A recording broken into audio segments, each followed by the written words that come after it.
Simon & Schuster Audio presents Creating Wealth. Retire in 10 years using Allen's 7 Principles of Wealth. Written and read by Robert G. Allen.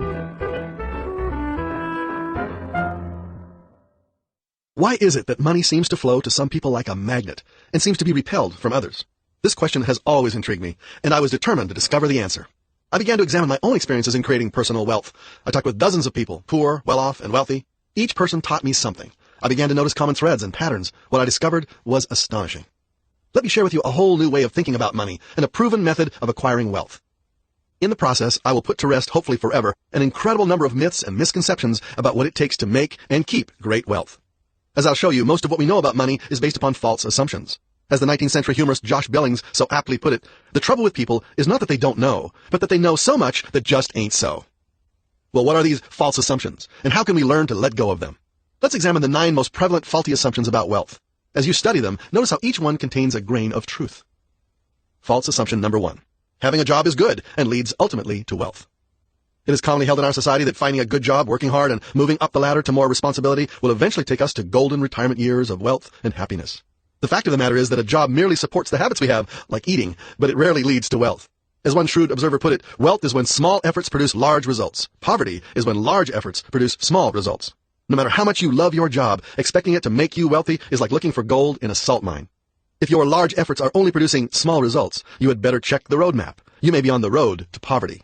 The answer is not to work harder, but to work smarter. A job should be looked upon as a temporary inconvenience. It is a method for generating cash flow for living expenses while you are setting up an automatic pilot. More on this later.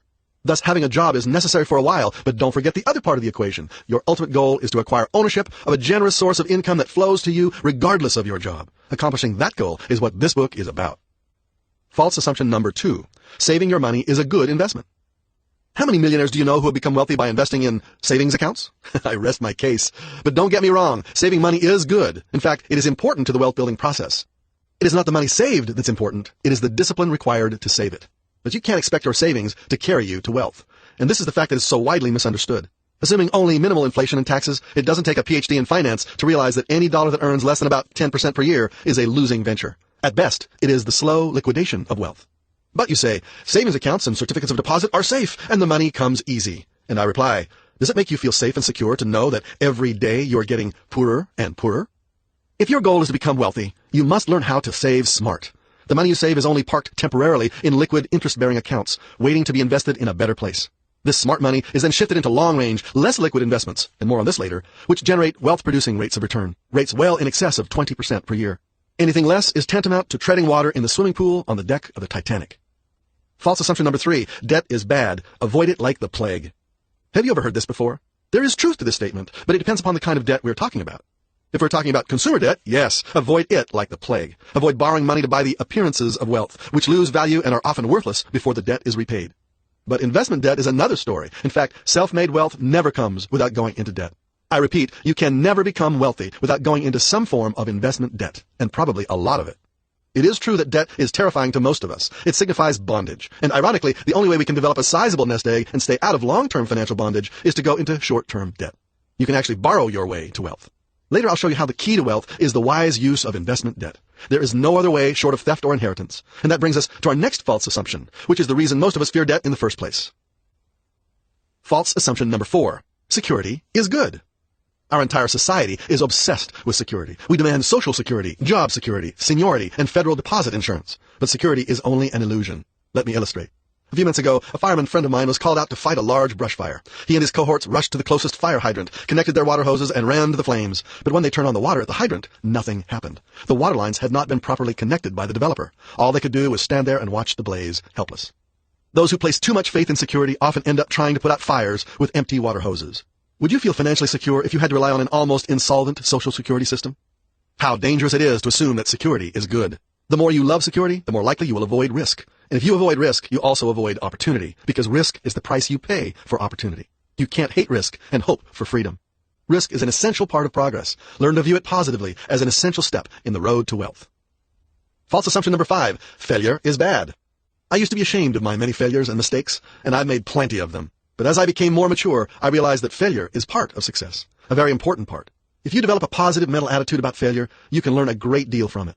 You will develop ingenuity, flexibility, and an ability to create new ways of achieving goals. When you fail for a time to obtain something you really want, you join the ranks of some pretty important people, like Abraham Lincoln and Thomas A. Edison. Do you know of any successful person who has risen to the top of his or her field without some failure? Herb True, the renowned professor of management at the University of Notre Dame, once said, "What people don't realize is that successful people often have more failures than failures do, but they keep going." You don't drown by falling in water. You drown by staying there. Failure is not bad. In fact, one good failure can teach you more about success than 4 years at the best university. Failure can be the best thing that ever happened to you. False assumption number 6. Wealth is measured in material possessions. Wealth is not money. Money is just the appearance of wealth. The form, but not the substance. Wealth is thoughts, not things. You can be wealthy without having lots of money, and you can be rich and not be wealthy. Now that may be a bit confusing, but it's true. Wealth is a state of mind and attitude. Author Hollis Norton says it well, broke is a temporary condition, poor is a state of mind. Let's test this hypothesis. Henry Ford was once asked what he would do if he lost all his possessions. He replied, "I'd have them all back again in 5 years." In other words, he might be temporarily broke, but he would never be poor. He had a wealth of experience and knowledge to draw upon, and above all, he had a positive attitude about his ability to create wealth, and knew that if he had done it once, it would probably be easier the second time. I have been quoted as saying, "Send me to any city in the United States. Take away my wallet. Give me $100 for living expenses, and in 72 hours I'll buy an excellent piece of real estate using none of my own money." How can I do this without any of the trappings of wealth? It's easy when you learn the principles of wealth and are not afraid to use them. In a few minutes, we'll talk about developing the wealthy mindset that makes all of this possible. False assumption number 7. The government, my employer, or someone else is responsible for my financial well-being. When our forefathers arrived on these shores, there was no welfare system. Each person was responsible for his or her own financial welfare. When the pioneers crossed the plains, there were no unemployment benefits. They had to scratch out their own existence. When thousands of immigrants landed here in the early 1900s, they came seeking only the opportunity to work and to be free.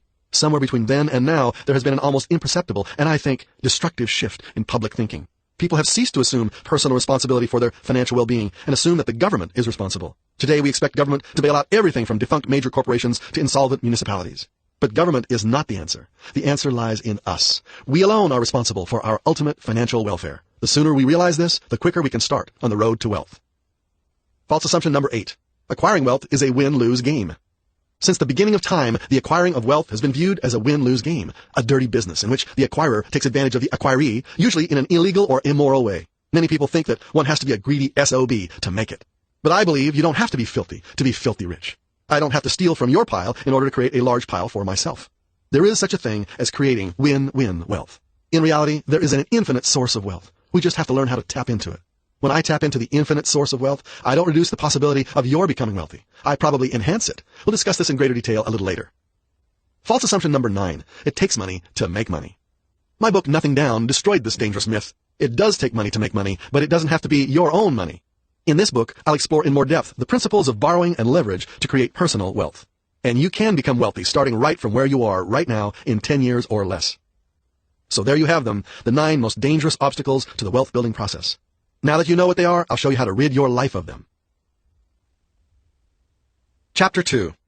Many people, because of their programming, assume that wealth is a result of luck, connections, or inheritance. The last thing people want to hear is the plain, simple fact that the rich think differently than the poor. They are programmed differently. They have different expectations with respect to money. They have what I call a wealthy mindset. How do you develop a wealthy mindset?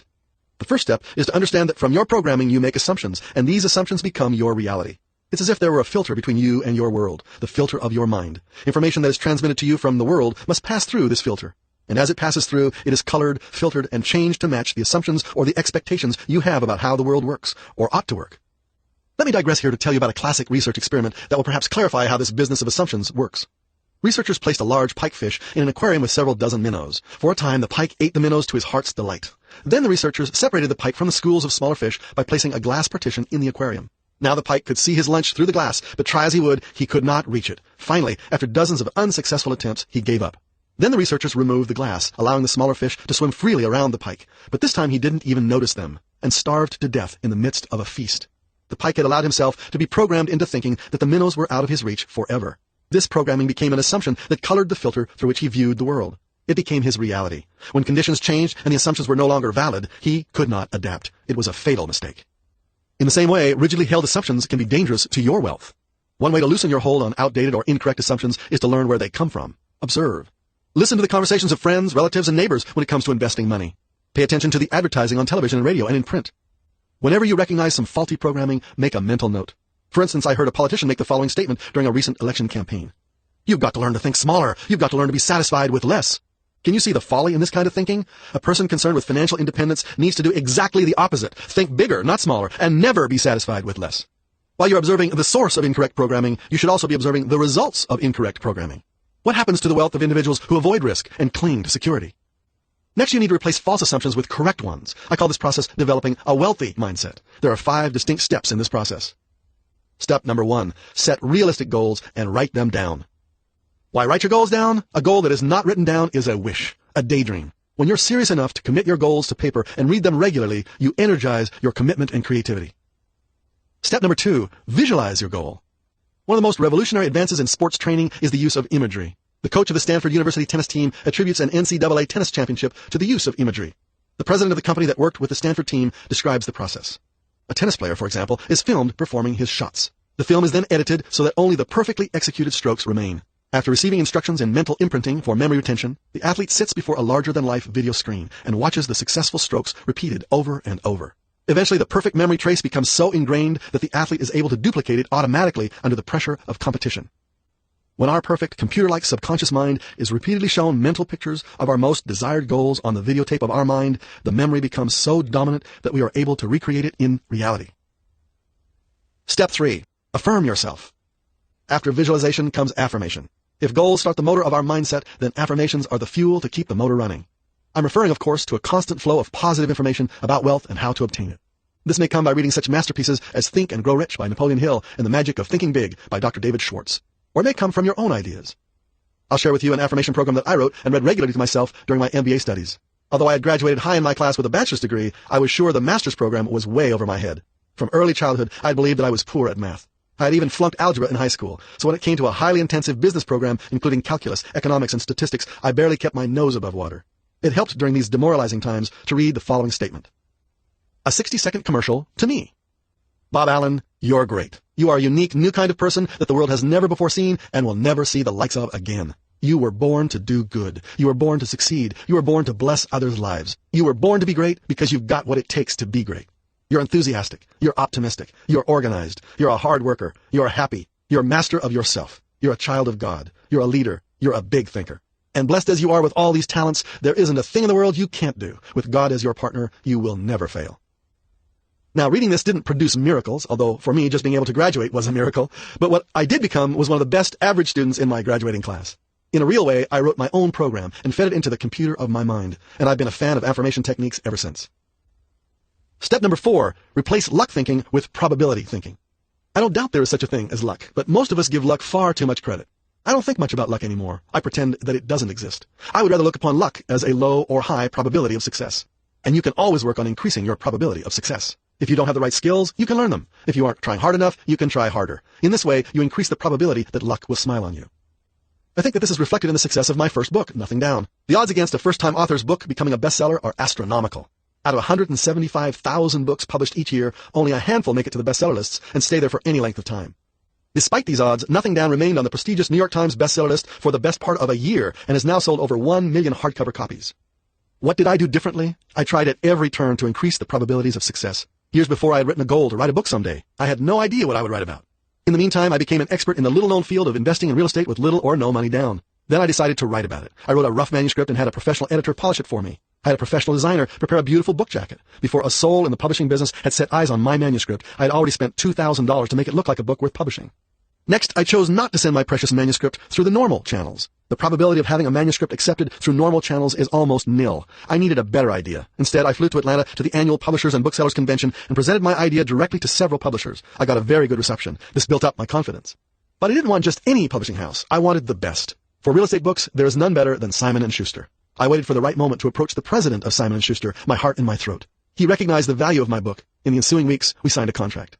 Now, I don't want to mislead you. It might seem in retrospect that I had everything under control, but this is not the case. I had no idea what was going to happen. All I knew was that I had written a goal to write a book and to have it published. Every step along the way, I tried to increase the probability of success. I know for certain that the better your attitude and the harder you work, the luckier you get.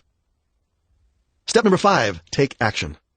Many would-be successful people have everything they need to become wealthy, but they just haven't mastered the final step, action. They can't seem to make the leap from theory into practice. Why do so many people fail to make this all-important leap? Perhaps they feel they aren't ready. Perhaps they feel disorganized, unsure, afraid. No matter what the reason, if they fail to act, they fail to succeed. I wonder which is worse, to try and fail, or to fail to try. I had a wonderful role model. Paul Jukes was a millionaire entrepreneur who I was privileged to work with for a few months after I got out of college. He said something to me one day that I will never forget.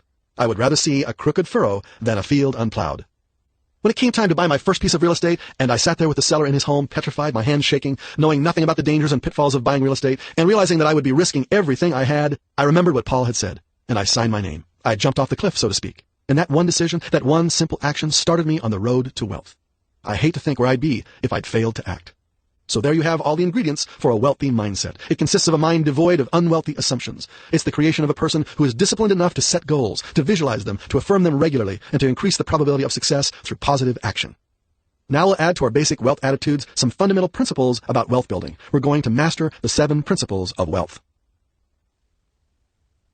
Chapter 3. Here is a basic truth about money. It's not all that easy to make it grow, even when you inherit a lot of it. To prove this point, I decided to undertake a little research project to determine what the average person would do with sudden wealth. With the help of professionals, a questionnaire was designed and sent out to several hundred randomly selected individuals across the country, in every major city. Now I'd like you to respond to it too. Look on CD 4. It's what we call an enhanced CD because it contains text as well as audio. If you pop it into your computer, you'll see a text file labeled questionnaire. I want you to pause this program and open that file and print it out. Then fill out the questionnaire. You'll notice that there's also a table in that same file that lists the projected annual growth rates of the investment categories in the questionnaire. You might want to look them over before you write down your answers. When you're satisfied with your response to the questionnaire, join me back here. Welcome back. Before we examine the results of the survey, let me ask you to guess what percentage of the people in our survey were able to double their initial $100,000 investment within a 10-year period. 10%? 20? 30? Would you be surprised to learn that only one, yes, only 1 out of 100 would end up in 10 years with at least $200,000? There were no millionaires, not one, and 40 people out of 100 weren't even able to hang on to their original $100,000. Is it any wonder then why so few of us ever make it financially? Let's have a look at a couple of the survey investors and follow them through a 10-year growth cycle to see how their investments grow. From this analysis, we should be able to discern some basic wealth principles. These wealth principles, coupled with the attitudes of a wealthy mindset, will form the foundation of your wealth pyramid and ultimately make it possible to retire in as little as 10 years. Our first investor is a middle-aged comptroller. His portfolio of investments looks like this. He put $78,000 of his $100,000 into a savings account in the bank. After 10 years, it had grown to $168,396. He put $2,000 into debt reduction, $11,000 into charity, $3,000 into an automobile, and $1,000 into a vacation. Of course, none of these showed a return. Finally, he invested $5,000 into his business, which after 10 years offered a return of $20,228. So altogether, after 10 years, his $100,000 had turned into $188,624. Not bad. He had almost doubled his beginning nest egg. But wait a minute. Haven't we forgotten something here? What about taxes?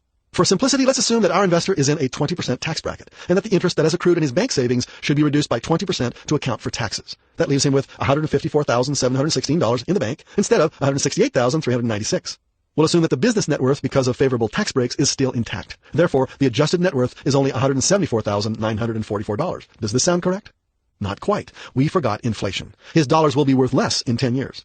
At 5% inflation, his dollars would be worth $107,400. Even with a very low inflation rate, this investor would end up with about as much as he started out with. Not quite as attractive as it first appeared. That isn't creating any great wealth, is it? That brings us to the very first of 7 wealth principles that we can determine from this survey. Wealth principle number 1. Don't count your dollars until they have passed through the strainers of taxes and inflation. Always think of real dollars, not funny money. Those are the only dollars that you can really spend. Your dollars have to compound at a rate that is at least equal to the rate of inflation plus taxes. And that's just to break even. No matter how small the rate of inflation may appear, it's an invisible destroyer that must be reckoned with.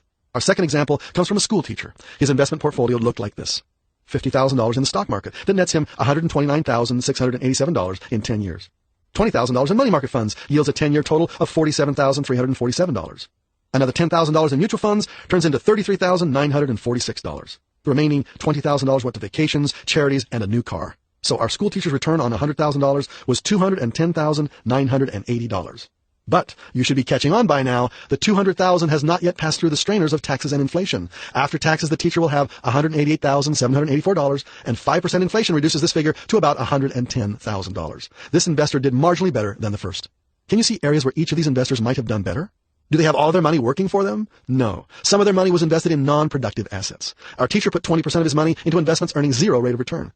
On the average, our survey investors spent 27% of their $100,000 inheritance on items that would be worthless in 10 years. And that difference is significant over a 10-year period of time. That brings us to the next investment principle. Wealth principle number 2. Make maximum use of your assets and sacrifice to invest in things that go up in value. Every dollar you spend is invested in something that goes either up or down in value. Unfortunately, most people spend most of their surplus assets on the appearances of wealth. Fancy cars, fine clothes, stereos, TV sets. These items make them look rich, but in reality they become poorer each and every day. People who are already wealthy can afford to spend a certain amount of their income frivolously, but the beginning wealth seeker cannot afford this luxury quite yet. What is the answer? Avoid as much as possible spending any money for consumer goods that go down in value. Never borrow money to pay for a car, a boat, or a stereo. If you have to buy such items, always pay cash. Thus you discipline yourself. From this point on, you will borrow money only to make money. Before buying anything, the wealth seeker learns to ask tough questions, such as, what will this item be worth 10 years from now? Will this item enhance my goal of retiring on schedule, or will it detract? Is this item something that I need, or is it merely something that I want? Whether you're starting with $100,000 or $100, the principles are the same. Let's look at another survey investor.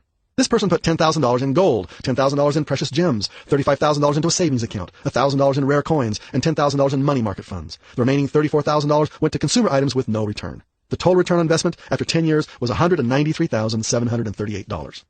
The investor's mistakes are obvious. He is not using his $100,000 to the maximum.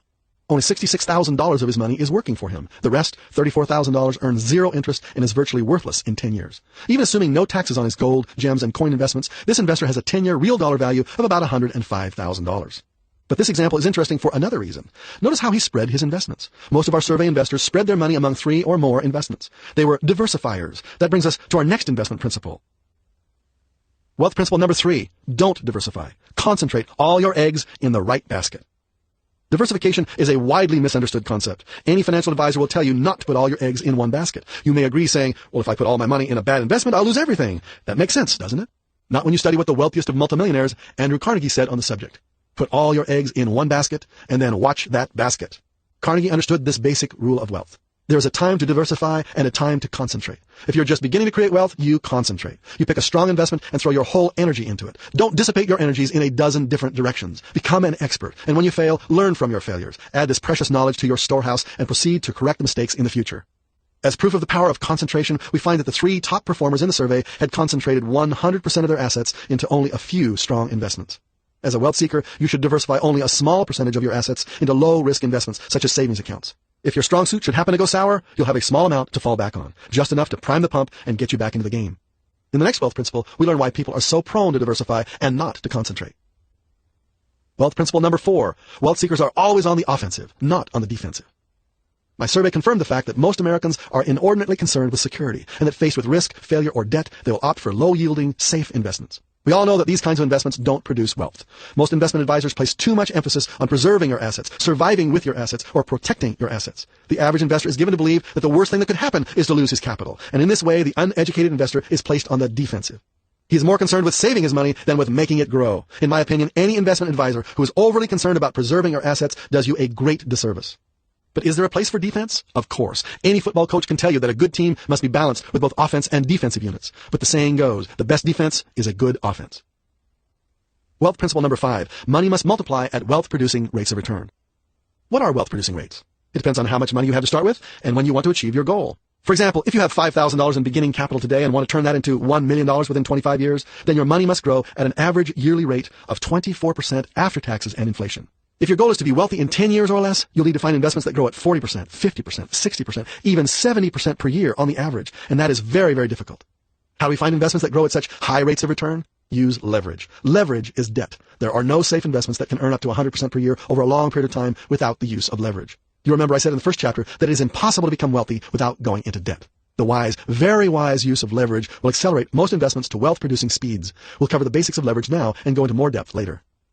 Since leverage is such an important tool, let me give you an example of how it accelerates a stock purchase from 10% to 100% return on investment, ROI. Suppose I want to buy some stock in ABC Corporation at $10 a share. I have $1,000 with which to buy 100 shares. If the stock increases to $11 per share, I have made a profit of $100 on my 100 shares, a 10% return on my money.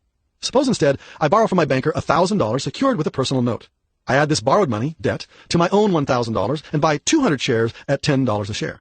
If the stock goes up $1 per share, my profit is $200. But I've invested only $1,000 of my own money. Therefore, the return on my investment is 20%, disregarding interest on the bank loan. If the stock goes up in value by $5, my profit is $1,000 or 100% on my invested dollars.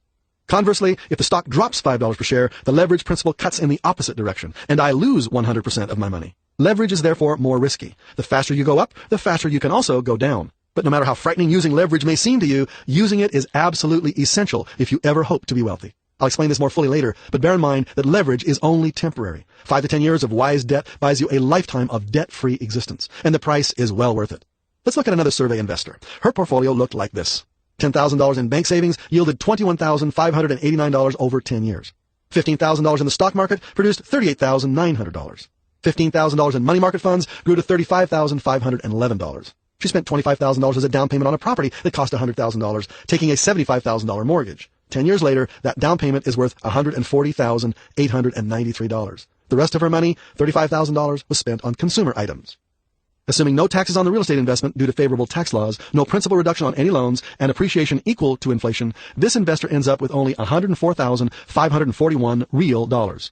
Now that you understand the first 5 principles of wealth, do you think that you could improve on the above investment portfolio? Let's give it a try. First of all, let's reduce the amount of money spent on consumer items. Instead of $35,000, we'll sacrifice a bit and spend only $10,000. That will free up $25,000 to be put to work. Now, remembering the purpose of diversification, let's put only $10,000 into liquid insurance funds instead of $25,000, bank savings plus money market funds. That will free up another $15,000. Let's take the $40,000 that's been freed up from these 2 sources and add it to the amount of money we can use to buy real estate. We'll keep our stock market portfolio at $15,000. Our new portfolio will look like this.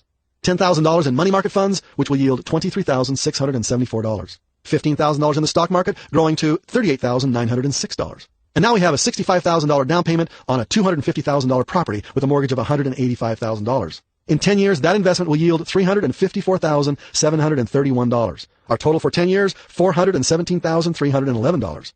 After taxes, this amount is reduced to $409,795. And after inflation, it is $189,814. Much better. Once you begin to apply the principles, things start to happen. Is there a way to increase this even further?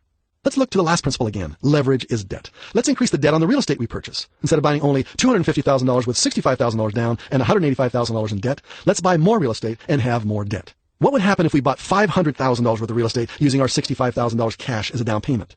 The property would be rented out for enough to cover the mortgage payments on the new debt. Because of favorable tax incentives, the equity in the property would not be taxed until sold. This one change improves the 10-year real dollar net worth to over $300,000 in real dollars. Now we're starting to get somewhere. All it took was a little fine-tuning, a little sacrifice, and a lot of leverage. But if it's all that simple, why isn't everybody rich? Well, it's not all that simple. Leverage, the powerhouse of any investment plan, must be used carefully and only in conjunction with the right investments. And that brings us to our next wealth principle. Wealth principle number 6. Choose investments that are both powerful and stable. There is no such thing as the perfect investment. And if anyone tells you that he has found such a beast, caveat emptor, he is probably selling something. However, it is possible to find a perfect combination or portfolio of investments that together could display the attributes necessary in the creation of wealth. What are the most important attributes in the creation of wealth? In my opinion, there are 2, power and stability. By power, I mean the ability of an investment to grow at high wealth-producing rates. What makes an investment powerful? The reasonable use of leverage or debt. By stability, I mean the ability of an investment to grow steadily, surely, relentlessly upward in value without broad fluctuations up or down in price. The key to finding a wealth vehicle is to find one that is both powerful and stable. Why? Well, let's look at some of the investments that don't have both of these attributes. Money market funds are relatively stable and safe, but are not powerful enough to generate wealth-producing rates of return because of the lack of leverage. Commodities are very powerful and can produce spectacular gains, but because commodity markets are notoriously volatile or unstable, they can also produce spectacular losses. In other words, you can easily double or triple your money in 2 out of 10 commodity trades, but you can lose money in the other 8. Overall, maintaining high rates of average growth over a long period of time is very difficult, if not impossible. Many investments are powerful, many are stable, but only a few are both powerful and stable. Real estate is both powerful and stable, but that doesn't mean it's perfect. For instance, it is not liquid. It may take months to sell. Isn't this disadvantage enough to cause us to look elsewhere? Actually, the illiquidity of real estate is its most redeeming virtue. The only way for an investment to achieve liquidity is to give up something of value. Take stocks. The stock market is a potentially powerful investment vehicle because of the use of leverage, or buying stock on margin. But in order to achieve liquidity, the stock market relinquished its stability, as evidenced by the rather frequent fluctuations up and down in value. Yes, you can get your money out quickly, but you run the risk of taking a loss. What about bank savings? Once again, they are marvelously liquid and wonderfully stable, but they are pitifully weak. They can't produce wealth, only perpetuate it. Stability is more important than liquidity. When I hear an investment advisor tout the liquidity of his particular investment, I can be sure of one thing, that the touted investment is either not powerful enough or not stable enough to be considered a wealth-producing investment. What makes real estate so stable? It's the law of supply and demand. Real estate, especially residential property, is a commodity in critical shortage and one for which there is an enormous demand. It is a necessity, not a luxury. People can't print up 100,000 homes as they might print up a stock offering. That's why I continue to say, don't wait to buy real estate, and wait. Now let's talk about the final principle of wealth. Wealth principle number 7, control is essential. How many times have you heard of people who have lost a bundle? Think of them. You'll probably find a common thread running through all the stories. Usually somehow, somewhere along the line, they transferred the ultimate control of their money to someone else. And this someone took the money and through ineptitude, dishonesty, bad luck, or a combination of all three, lost it. I've learned this lesson well. My education in this principle cost me over $200,000, largely because of 2 disastrous mistakes made in the same year. In both instances, I relinquished control to individuals who overestimated the potential profits and underestimated the costs and time necessary to make the investment work. And I paid the bill. From that experience, I want to teach you a lesson that will save you thousands of dollars in the next 20 years. Over the decades, you will be approached by hundreds of well-meaning individuals with investment propositions. There will be tempting offers, but you must remember the principles of wealth. You concentrate heavily on your strong suit and nothing else. You will never relinquish control over your investments. You have to watch over your little basket of fragile eggs very carefully. No one can do it for you until you can afford to hire your own staff. And even then, you have to supervise carefully. A fool and his money are soon parted. Why? Because he doesn't understand investments. He doesn't understand leverage or compound interest or control. And as long as he doesn't understand these things, his wealth is in jeopardy. But once he begins to understand these things and puts them into practice, he significantly increases the probability of success. Now let's discuss strategy. Chapter 4. Sunday, April the 12th, 1981. T-1 minute. Tens of millions of people around the world were tuned to their televisions and radios. T-30 seconds. In the stillness of the early Florida morning, 2 million people near the launch site focused their eyes on the distant space vehicle.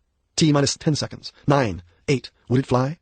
5, 4, 3, 2, 1, liftoff. And so the first manned space shuttle lifted off for a successful voyage around the Earth. 2 days later, the reusable spacecraft landed safely on a dry lake bed at California's Edwards Air Force Base. The headline in the New York Times read, Columbia returns, shuttle era opens. The common folk were temporarily awed. It was neat, but not as neat as landing a man on the moon. After that, what can you do for an encore? And with each successful launch and landing of the space shuttle, public interest dwindled. It became taken for granted along with every other spectacular success. People returned to their daily routines after this temporary titillation, this welcome break in the monotony. Back to the grindstone, the rat race. And in the locker rooms and lunch halls, they will talk about success and hitting the jackpot and luck. One day my ship will come in. One day I'll strike it rich. Not a second thought about the years of preparation that go into most successes, the sacrifices, the planning, the coordination, the sleepless nights, the prices paid. For every person whose ship has come in, you'll find 500 who dream the same dreams, but don't even bother to go down to the dock. The journey from financial bondage to financial freedom is much like launching a spaceship into orbit. It takes careful planning and coordination. Anyone wishing to launch a financial spaceship into permanent orbit high above the monetary troubles of normal life and beyond the gravitational pull of inflation and taxes should be well prepared for it. There are 4 specific stages in the wealth-building trajectory. Stage number 1, the pre-launch stage. The pre-launch stage is the preparation stage. Very few wealth seekers ever get past this stage of the game. I read a message scrawled on a locker room wall. The will to prepare to win is more important than the will to win. Preparing usually means doing those kinds of things that failures don't like to do. It means studying and learning. It means reading books, going to seminars. It means not being afraid to corner experts and ask foolish questions. It is also vital in the pre-launch stage to get your house in order. Do you have adequate health and life insurance? Are you overburdened with short-term debt and exorbitant monthly payments? Now is the time to clean up your financial statement. Sell that boat you no longer use but are still making payments on. Check into your credit rating. Go online or go to your local credit bureau and ask to see your credit file, even if it costs a few dollars to do so. Ask the bureau's advice about how to clean up those slow pays on your record. Is there a way to challenge the report? Often a poor credit entry can be successfully challenged and eliminated. Don't be embarrassed. If you don't face it now, it will surface later on at a more critical time. Stage 1 is also a time to reevaluate. Perhaps you realize that you've devoted a decade or two to the wrong kinds of investments. Maybe you have been motivated by the need to be secure, which led you down the disastrous road of low-yielding investments in an inflationary environment. Maybe you bought high into the stock market and you don't want to sell low.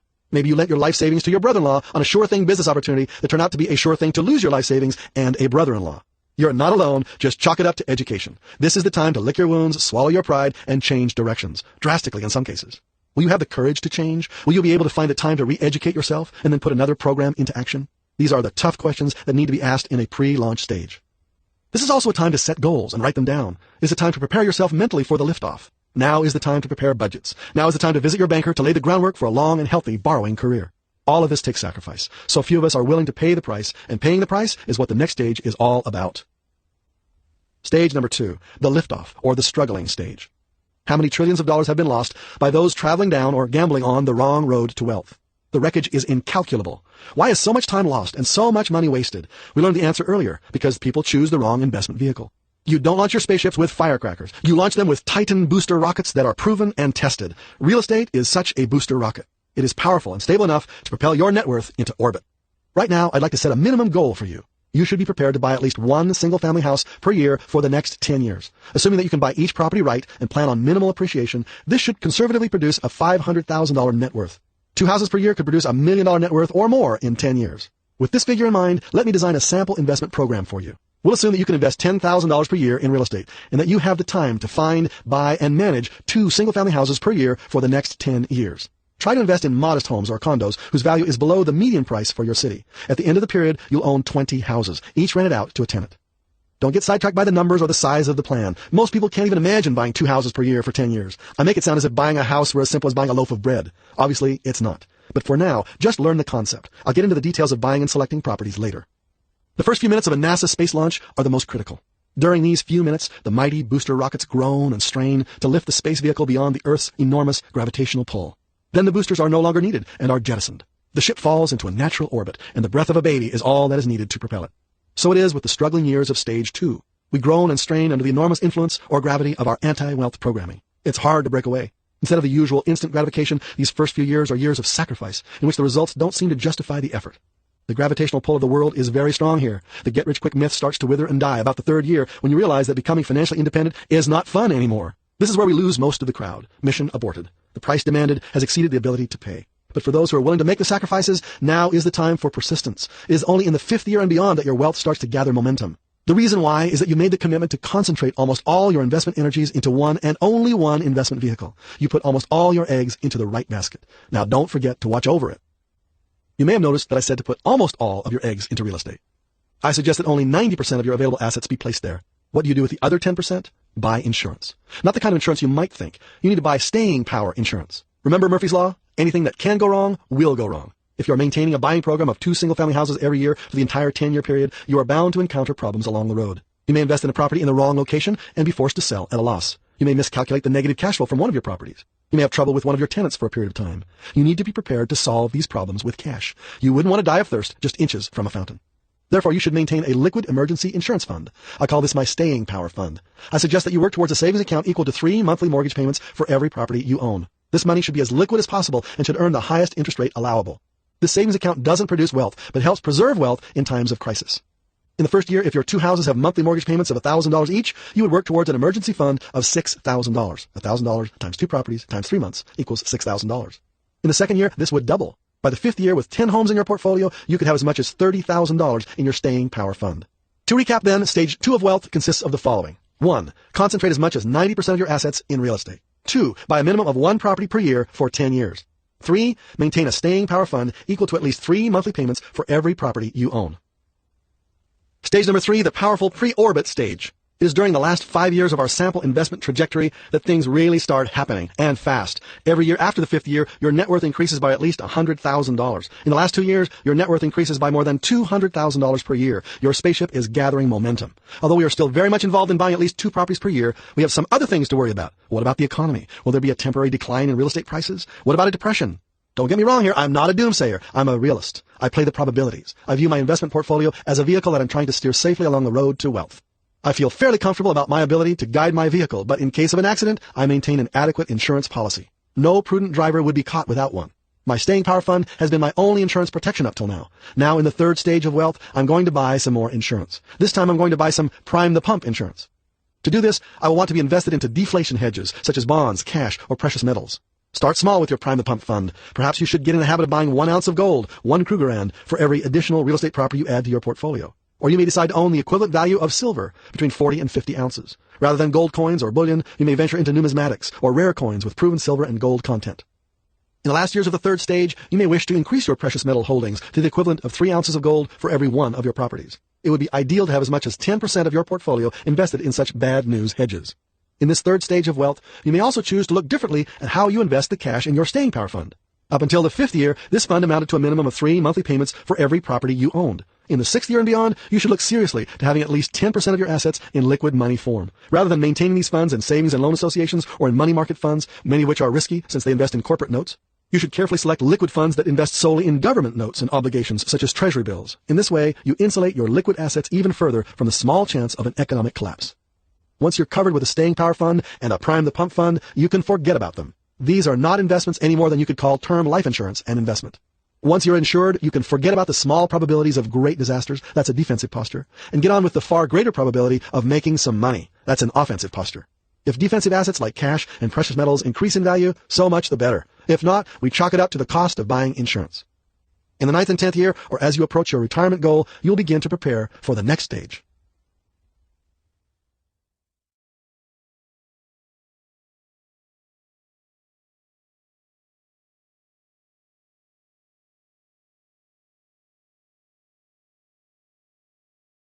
Chapter 5, Stage 4, the Automatic Pilot Principle.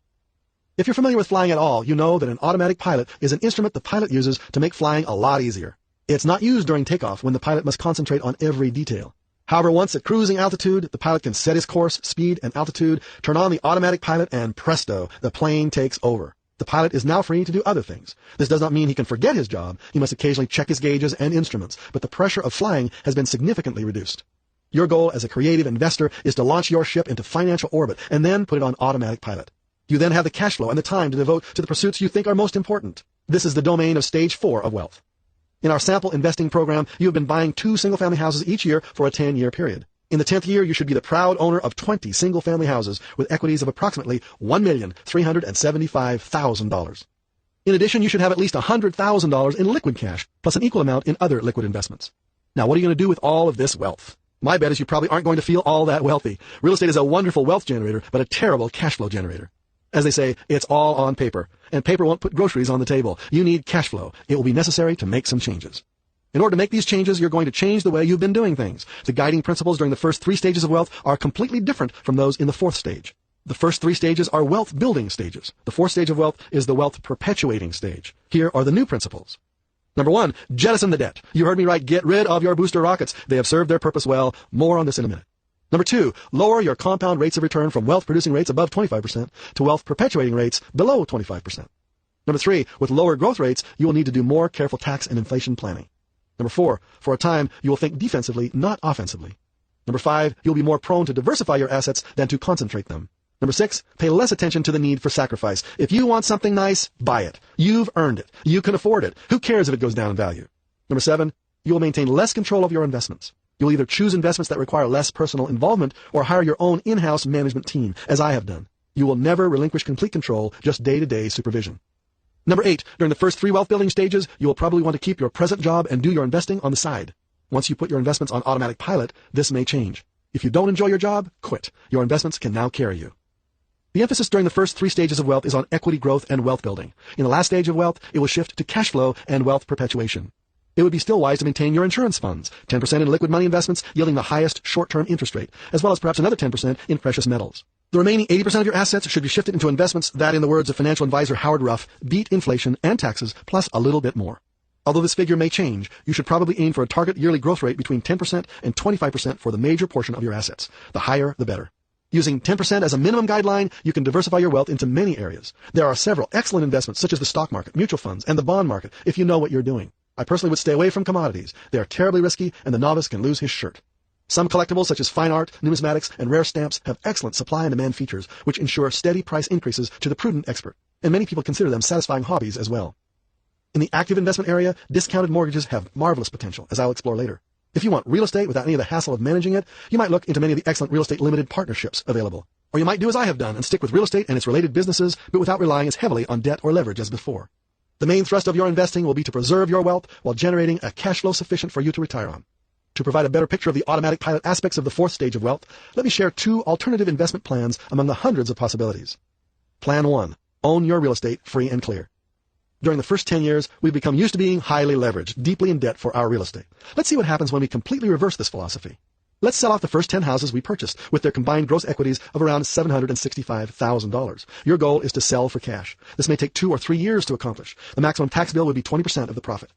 By spreading the sales over several years, this bill could feasibly be reduced to $115,000, leaving you with $650,000 in cash. Use this cash to pay off the remaining $641,000 in mortgages on your other 10 houses. You are now the proud owner of 10 free and clear single-family houses worth about $900,000. What about retirement? Each house will rent for between $750 and $1,000 per month after expenses.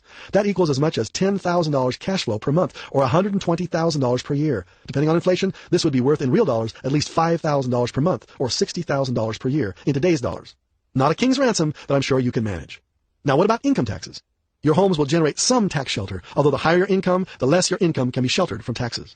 In order for you to pay lower taxes, you would have to buy more real estate. But wait a minute, you say, I just sold 10 houses. Why do I want to buy some more? You sold the houses to get completely out of debt. Doesn't that feel good? And you created a marvelous cash flow for yourself. You solved one problem and created another, a tax burden. If you want to alleviate the tax problem, you will re-enter the real estate market and buy approximately $500,000 worth of property in the next 2 to 5 years. You've become accustomed to buying 2 houses per year. Why not just keep it up until you own enough real estate to help you shelter the income from your free and clear properties? But this time when you buy your yearly quota of properties, things will be quite different. You will no longer be in debt up to your eyeballs and taking what some might call inordinate risks. You'll own 10 free and clear properties, which, through wise asset planning, have been socked away into asset protection entities far from the greedy reaches of malicious litigation. Your other properties, purchased only for tax shelter, will be kept outside these entities. If the world collapses around your ears and you lose your tax-sheltered properties to default, heaven forbid, you can retreat to your free and clear haven and wait for the storm to blow over. Plan 1 as described here still relies heavily on real estate, not only as a wealth perpetuator, inflation protector, and tax shelter, but also as the main cash flow generator. Essentially, you are now in a defensive posture. Now, if you should want to venture into other risky areas, such as commodities, penny stocks, or selected business ventures, you're free to do so. It's fun to take some play money and see how far you can run with it. However, you would be wise to make a vow never to dip into your orbiting capital. If you should fail, you risk dropping out of orbit. Whenever you see someone lose great wealth, you can be sure that he made this fatal mistake. He gambled it all on one more roll of the dice and rolled a 7. Plan 2. Sell your real estate with nothing down. Rather than selling your 10 oldest properties for cash, you may wish to sell them instead for terms, nothing down even. You won't have any trouble selling them. Your only problem will be qualifying your buyers. You'll probably be able to ask higher prices than in Plan 1, and you'll definitely be able to spread out the tax consequences over a longer period of time, saving you tens of thousands of dollars. If you carry back your entire equity of $1,375,000 in the form of contracts or mortgages at, let's say, 8% for 25 years, you could earn as much as $10,000 per month, the same as in Plan number 1. However, there is one major difference. In Plan 1, 80% of your estate is in inflation-proof real estate. In Plan 2, 60% of your estate is in depreciating notes and mortgages. Another 20% is in the form of 10 highly leveraged single-family houses, and the rest is in insurance funds. You take a risk that your monthly cash flow will be slowly eroded by the power of inflation. If you retain your mortgages through the 25th year, the last mortgage payments, totaling $10,000, will be worth only $1,460 in today's dollars, factoring in an inflation rate of 8%. Terrible, isn't it? Of course, you'll have some inflation protection from your real estate holdings. Your income tax problems are only slightly different from those you have in Plan number 1. You will still need to shelter the $120,000 yearly interest income from your mortgages. In order to pay no taxes, you'll need to buy more real estate, as in Plan 1. As I've tried to illustrate in these 2 plans, there are a number of viable routes you can take. Instead of the alternatives I've outlined, you could be equally successful in many other investments. The goal is to perpetuate your wealth while generating a monthly cash flow. These are the principles of attaining and maintaining wealth. Now let's add some detailed, nitty-gritty, how-to-do-it information. Chapter number 6. It has never been easier to make a fortune in real estate. So what makes real estate tick? First of all, the real estate marketplace is an imperfect market. It's not like the stock, bond, or commodity markets, all perfect markets, where an investor merely has to open the Wall Street Journal to be able to calculate the profit or loss on his portfolio on any given day. A real estate investor is never really sure what his property is worth, and to find out may take months of marketing. It's precisely this uncertainty that creates opportunity. In addition, real estate is a very complex beast. There are intricacies that the average speculator rarely takes the time to learn.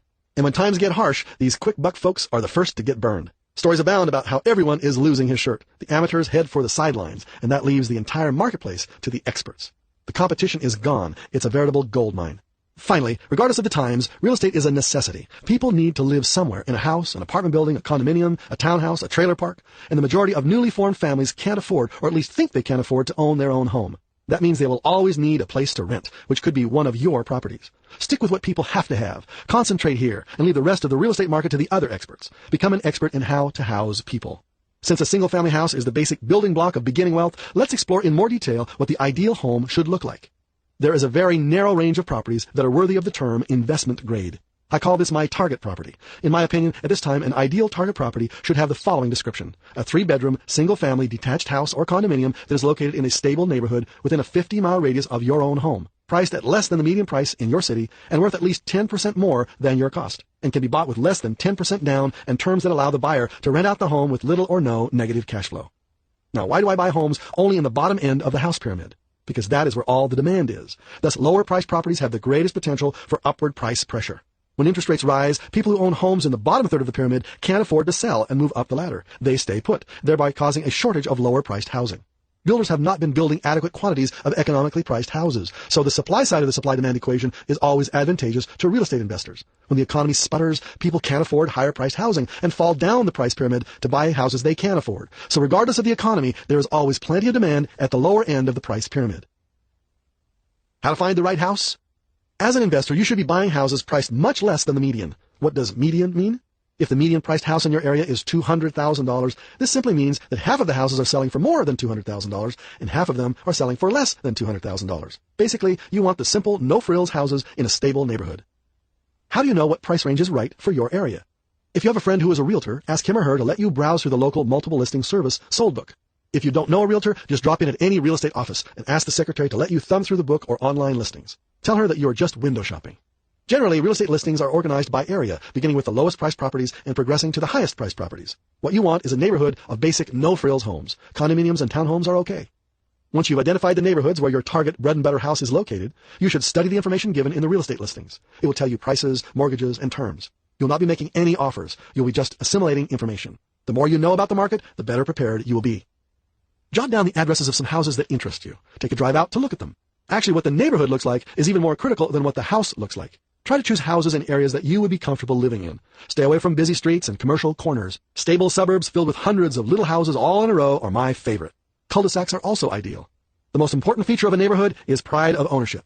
By this I mean the homes are well cared for, the lawns are mowed, the streets are clean. Your goal in all of this looking is to establish what your local target property will look like.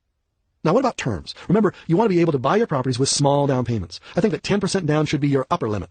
If possible, avoid using banks and mortgage companies for the loans on the other 90%. Your best bet is to find sellers who are willing to finance the sale of their property at below-market interest rates. You're trying to find houses that can be rented out for enough to cover the mortgage payments. How do you find such flexible, motivated sellers? According to our research, as many as 5% of the sellers in any given real estate market are flexible, judging from the advertising in the classified section of the newspaper. Some sellers are not flexible on price, but are willing to be flexible on terms. That is, to accept a small down payment and carry loans for the balance of the equity. Their need to sell is greater than their need for cash. On the other hand, some sellers are willing to reduce their price significantly to an all-cash buyer if you can come up with a lot of quick cash. The basic plan calls for you to buy at least one of these bread-and-butter houses each year for the next 10 years. Once you understand the basic plan, the next step is to choose your cookie cutter. What is a cookie cutter? It is a formula, a method that successful investors use over and over again to cut dough out of their particular investment marketplace. This is the characteristic of all wealthy people. They are experts in their chosen fields. They adapt their personalities to the circumstances, and they use these cookie cutters repeatedly. There are at least 8 different basic real estate cookie cutters, each with its own benefits and detriments. Let's look at them one by one. Cookie cutter number 1. Buy high, sell higher. Everyone knows the cardinal rule of investing. Buy low, sell high. But in reality, this basic buy low, sell high formula is a misnomer. You don't buy stock low and sell it high. You buy it at market today and wait until it goes up before selling it. You speculate that it will eventually go up in value. Buy high, sell higher. The real estate analogy to this is buying a house for, let's say, $150,000, renting it out to cover the mortgage payments, and selling it a few years later for $300,000. What caused the house to double in value? 2 things, inflation and demand for homes. What happens when inflation slows down and rising interest rates dampen demand for housing? You guessed it, real estate doesn't go up in value. And that's the problem of investing for appreciation when there is none. If you believe that property values will continue to escalate, then you should be stockpiling properties, buying with both hands. If you believe that we may have several years of stagnant real estate prices, you may decide to use another cookie cutter. Cookie cutter number 2. Buy low, sell high. The true buy low, sell high situation is when you can buy a product at wholesale and sell it at retail without having to wait for appreciation. Since real estate is an imperfect market, a savvy investor can literally buy a property and sell it the same day for a profit. I don't want to give you the impression that this is easy, but it is done all the time. It requires a keen sense of market value on the part of the investor, coupled with nerve and the ability to market a property quickly. An investor using this cookie cutter makes his profit on the way in. He is not a speculator. He is a businessman, buying at wholesale and selling at retail, in full control, not hoping for a dubious future profit, but creating his profit immediately. What are the disadvantages of the wholesale approach? Well, it takes more time and effort. The real estate bargain hunter may have to dig through 100 flexible sellers to find one that meets the criteria. And then when he does find the right deal, there's probably going to be a lot of cash involved. If you don't have a lot of cash, this can be a problem. You also need to know what you're doing. No guesswork here. What happens if you sink $20,000 into a property you think is priced 20% below the market and find out that the seller was flexible because he knew that a fertilizer factory was going to be built next door? Before you invest hard cash, you'd better ask some hard questions of local realtors, other sellers in the area, city planning and zoning commissions, and others. Cookie cutter number 3, buy low, don't sell. People who tell you that the game is over in real estate simply don't understand how versatile it is. If the game is over with appreciation, let's just shift our emphasis to real estate's other benefits. We don't stop buying, we just buy differently. We turn into buy and hold bargain hunters. How can you be a bargain hunter without somehow feeling that you're taking unfair advantage of a seller's predicament? There are a lot of good folks in this country who feel that this would violate their principles, but they are mistaken. There are plenty of win-win opportunities out there. Let me illustrate. Suppose you get wind of a property for sale through a local finance company. It's a small 3-bedroom house appraised at $150,000 and located in an outlying town where you would not normally invest. The finance company has repossessed the property from the original owner because he failed to keep up the mortgage payments on his $25,000 second mortgage. The company has assumed the seller's original first mortgage of $100,000 and begun to make payments while trying to sell the property to recoup its losses. The bank offers to sell you the property for $130,000 if you will come up with the $30,000 necessary to pay it off. Your rule is to never invest more than 10% down in a property unless you can buy it at least 20% below market. This home is worth $150,000 and priced at only 13% below appraisal at $130,000. A $20,000 paper profit on an investment of $30,000 is an immediate return of 66%. But that isn't quite good enough. You would need to buy it for $120,000 to meet your criteria. But that wasn't good enough for the finance company. No go. You ask for other alternatives. The bank counters with the following. You buy the property at $130,000 and put only $10,000 down. We will check your credit, and if you qualify, we will make you a second mortgage of $20,000 with payments for the next 10 years. This looks good. A smaller down payment, a flexible seller. You decide to check further. You place an ad in a local paper advertising the property for rent before you buy it to test the rental market. Your phones ring off the hook. There is a rental shortage in this small town. You're in business. You accept the finance company's offer and now own a solid property with only a small investment. Was this win-win? The finance company got rid of a problem property, recouped its losses, and converted a bad loan into a brand new, larger loan with a strong customer. Were you unscrupulous? Did you steal this property from the finance company? Of course not. You gave the company exactly what it wanted, and in the process you got exactly what you wanted. Your return on investment? An immediate $20,000 paper profit on an investment of $10,000. 200%. Not to mention the tax benefits. Let me be blunt. Who cares if this property ever appreciates in value? You recoup your original investment shortly in tax benefits, have a built-in equity cushion, and are ready to experience a positive cash flow from this property, which will continue as long as you own it and keep it rented. In a few years, the second mortgage will be paid off, and your cash flow will significantly increase. When the first mortgage is finally paid off, this one simple property will be the source of cash flow to your heirs for generations, just like a producing oil well. It is an automatic pilot. Why sell the goose that lays the golden eggs? Cookie cutter number 4, buy high, fix up higher. This approach is as old as the hills. You have no doubt heard of it before. It's the fix-up routine. Personally, I very rarely am involved in a fix-up project. I don't think I was built for it. I have a hard time distinguishing between a hammer and a tennis racket, which tells you how good I am at both. Nonetheless, when I poll many of our seminars, I find that as many as half those present feel they have the skills necessary to improve the property. I shouldn't let my own biases steer you away from profit-making opportunities. And there are definite dollars to be made by locating rundown properties in improving neighborhoods, doing minor cosmetic facelifting, and either selling or trading up for larger properties. Well, what are the disadvantages of this route to wealth? First of all, it takes more time and expertise. You need to know how to find the properties with the right things wrong with them, as Albert Lowry, a fix-up expert, says. You try to find properties with only cosmetic problems, such as paint, wallpaper, minor landscaping, carpets, and drapes. You hope by careful planning to recoup $2 of profit for every $1 of improvement. Until you know the ropes, it's mostly guesswork. You are projecting profits. There is no guarantee. Your expertise grows with practice. The benefits of the fix-up process are many. The greatest benefit is the fact that if you're prudent, you make immediate profits by improving a property. You don't have to wait for appreciation. You don't have to feel that you're speculating. You're actually making an economic improvement to your property and are enhancing the value of the neighborhood and your community. The goal of a person using this cookie cutter would be to find and improve at least one property per year for at least the next 10 years. If you want an excellent book on the subject of this cookie cutter variation, you must read How to Build a Real Estate Money Machine by Wade Cook. His cookie cutter program consisted of buying smaller properties, fixing them up immediately, and reselling them for enough down payment to recoup his initial investment. He would then carry his profit in the form of a secured note with monthly payments coming in for the next 20 to 25 years. In a 2-year period, he bought and sold 45 properties, which brought him a monthly cash flow of about $4,500 per month. This sounds like a lot of work, and I'm sure that it is, but it is an alternative that works if you do. Cookie cutter number 5, buy high, don't sell. Back in the early 1980s, when interest rates were very high, 16% or more, and the real estate market was very soft, it was common to find advertisements in every major city in the country announcing properties for sale with zero interest mortgages. The buyer of the property put down a large down payment, made 60 to 120 equal monthly principal payments with zero interest, and ended up with a unit free and clear when the last payment was made. The builder, desperate to unload some extra inventory, had agreed to zero interest. Let's learn why such a program was so beneficial to the buyer at that time, and still is. For illustration purposes, let's use a free and clear $180,000 property.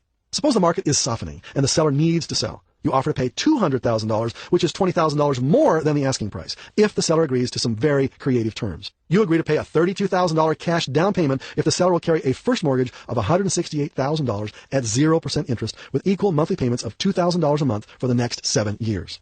The advantages of this offer to the seller are many. He receives a higher price, $200,000. He receives a large down payment of $32,000. His remaining $168,000 mortgage is paid off quickly at $2,000 per month for the next 84 months. Why would you agree to such an offer? Here's why. Your return on investment is enormous. You'll be paying down your mortgage by $24,000 in the first year, which means you will gain $24,000 in equity each year. Your investment to obtain this equity was $32,000. Therefore, your return on investment is 72%. Of course, this figure needs to be adjusted downward because of overpaying for the property and perhaps having a negative cash flow for a few years. But even if we are conservative and assume no tax benefits and no appreciation, the average return on investment over the 6 years is over 30% per year, and the compounded rate of return is over 20%, and that is assuming no appreciation or tax benefits. Clearly, this is not a get-rich-quick investment, but it gives a safe return on investment, produces a property free and clear of mortgages in 6 years, and will continue to produce cash flow virtually forever. A true money machine in a relatively short period of time. Cookie cutter number 6, don't buy. You heard me right. If you're afraid of what is going to happen in real estate in the future, don't buy it. I'm not being facetious. I really mean it. Instead of buying it and assuming all the obligations of debt, why don't you specialize in option techniques? Don't buy, just option. Let me give you an example. One of my seminar graduates related this story to me a few years ago. He and his wife located a highly motivated seller who had bought a house for his daughter in the Sun Belt. His daughter had died, and he was left with the job of selling the property from his home in New York. All he wanted was what he had paid for it, $78,000, and to recoup his $25,000 down payment. My graduate checked into the value of the property and discovered that it was worth perhaps $70,000. Obviously, the man had overpaid. Now he was stuck with a vacant property 2,000 miles from his home. Every month he had to make a mortgage payment of $471. And since his price was too high, no one was making him any offers. Lose, lose. Our student analyzed the situation and made the following offer. Instead of buying the unit, they would lease it from him for $400 per month, with an option to buy it in 4 years for $78,000. This would mean that the owner would not even receive enough money from the lease payment to cover his mortgage payments. Why did he accept it? First of all, he needed a tax shelter. If the property became a rental, it could be depreciated. The tax shelter would more than offset the $71 monthly negative cash flow. Then, of course, he would eliminate all problems with having to sell the unit in a slow real estate market. This offer solved his immediate problems, and he readily accepted. Why did our student like it? He immediately rented out the property for $475 per month. Since his long-term lease payment is only $400 per month, he nets $75 per month in the first year just for overseeing the management. In future years, with rent increases, he could possibly net $100 to $200 per month from this one unit alone. Now, what happens in 4 years? An option is not a guarantee to buy, it's just the right to buy at the negotiated price. If the property doesn't appreciate in value, they'll not exercise their option to buy. The worst that could happen is that they lose the right to rent out this unit for a profit. In this instance, the seller could put the property back on the market. A more likely solution would be to renegotiate the lease terms with the seller and extend the lease for another 4 years, perhaps a $500 lease with an option to buy the house for $85,000. If, on the other hand, the property did appreciate during the first 4-year lease option period, our student could sell the property and keep any profit over and above the locked-in $78,000 option price. This could feasibly amount to $10,000 or more. Either way, they don't care if the property goes up or down in value. They win now or they win later. They just have to wait 4 years to see how much. Leasing a property with an option to buy in the future is an excellent strategy for cash-poor investors. Cookie cutter number 7, buy high, sell high. How can you buy a property for $200,000, sell it for $200,000, and still make a profit? It depends on the kind of profit you're trying to make. Suppose you're not interested in making a capital gain. Perhaps you're more interested in positive cash flow. Well, how can you generate positive cash flow when you don't sell at a profit? It all depends on the terms you can negotiate. Let's suppose that you locate a motivated seller who doesn't want to discount his price, but is willing to sell flexibly with nothing down and carry soft paper for his equity. It is a $200,000 free and clear home. The seller has $200,000 equity and is willing to finance his equity balance at 6% for 20 years with payments of at least $1,800 per month, including taxes and insurance. It's a nothing down deal, but you could rent it out for only about $1,500 per month, and that would mean $300 to $400 a month in negative cash flow. Not so hot. Is there another way to profit from this situation? Suppose you put it back on the market, again for nothing down to attract more buyers. You are offering bargain terms, nothing down and a wraparound contract for the entire $200,000 balance at only 7% for 30 years. No assumption problems, no balloons, no stringent qualifying, although you will of course do some checking. You're not looking for an investor, you're looking for a house user, someone who wants a house and likes fabulous terms. In essence, you'll be earning a 1% spread on the loan for the next 20 years, which could earn you a hassle-free cash flow of about $170 per month. Do this 10 times and you'll fatten your retirement income. This cookie cutter works because you don't look for bargains in prices. You concentrate on finding bargains in terms. And then you take some of the cream off the top and sell the same property at the same price, more if you can get it, but with a higher interest rate, which is still a market bargain. Cookie cutter number 8. Buy high, sell low. The best of all possible worlds would be to buy high and sell low and still make money. If this were possible in the stock market, there'd be millionaires on every street corner. Well, you may not be able to do it in the stock market, but you can do it in real estate. But you're going to have to wait a bit to find out how to do it. I'm going to explain how a little later when we talk about discounted mortgages. So stay tuned. It's one of the most exciting formulas in this entire program. So there you have them, 8 specific cookie-cutter formulas. Each plan has its advantages and disadvantages. Some are easier to use in times of rapid appreciation. Others are more profitable when times are bad. Basically, there is no inappropriate time or place to be investing in real estate, only an inappropriate strategy. Now let's look at exactly what you need to know before you buy. Chapter number 7. So you're ready to make your move. A whole sea of potential single-family houses is spread before you. You've chosen your cookie cutter. You can hardly wait to buy your first property. What now? Before you run off half-cocked, let me share with you the secret of buying property successfully. If you learn this secret well, buying will be fun and easy. If you don't, you'll end up like so much wreckage on the shoreline of the real estate market, discouraged and frustrated. This is the secret. Don't waste your time with inflexible sellers. Now that didn't seem so mystically secret, did it? It's just plain common sense. But if it's so obvious to everyone, why is it so universally unheeded? Most real estate investors spend their time looking for the right property, and then they try to discover the seller's flexibility through a written offer. I try to do the opposite. I don't even care what the property looks like until I know the seller will accept an offer that fits within my narrow financing parameters. Option number 1, I will pay full price for a property if the seller is willing to accept terms that include a down payment of less than 5% and excellent seller financing. Or option number 2, if the seller wants a large cash down payment, he must accept a reduced price for his property. I don't get really excited until the price is reduced to a minimum of 10 to 20% from a current appraisal value. Once I have a preliminary indication that the seller is willing to consider such an offer, then I look at the property to see if it fits within my narrow property parameters, which include, number 1, an excellent neighborhood. Number 2, a property in good to excellent condition. Now, how do you find sellers who are willing to be so flexible in selling their excellent properties? The normal approach is to look for flexible sellers by canvassing all realtors and calling all ads in the classified section of the newspaper. This is the hard way. My modus operandi is to place less emphasis on looking for flexible sellers and to place more emphasis on having them look for me. In order to save time and to attract a more qualified seller, we place our own newspaper ad. It reads something like this. Full price. We will pay full price for your property if you are willing to sell on flexible terms, little or no money down. Call Spencer, 555-1234. The ad is placed in the real estate section of the classified ads. This section is normally filled with other ads looking to attract the wholesale all-cash seller. By running the full price ad, you're essentially going the opposite direction of most of the ads. From a weekend paper, we may get 4 to 10 calls during the week. This may not sound like a lot, but remember, you need only one property per year. The best part of the telephone ad is the fact that the sellers who call have pre-qualified themselves. They know that they'll consider a flexible deal or they would not call. This takes a lot of the negotiation out of the process. You only need to describe your target property and the kind of terms you're looking for, and the rest is in the seller's hands. If your terms are too strict, he will try to sell elsewhere. If he feels that it fits his situation, then the rest is easy. You make arrangements to view the property and to write up the offer. 2 recent graduates of my Nothing Down seminar, a father and son from Oregon, ran the following ad in their local paper. I buy and sell houses. Please call Lyle at, and then they give their telephone number. Notice the differences between their ad and mine. They experimented and got better results in their area using bold-faced type and double spacing. I encourage you to come up with your own ad, one that works even better. This father and son bought over $800,000 worth of property and increased their combined net worth by $500,000, all from using this one simple idea. Since many of you still wouldn't feel confident about recognizing a really good deal over the telephone, let me share with you a simple scoring system I use to help me spot the good deals from the mediocre. I've identified 5 crucial areas of consideration. Number 1, seller's motivation and flexibility. Number 2, property location. Number 3, financing. Number 4, price. And number 5, property condition.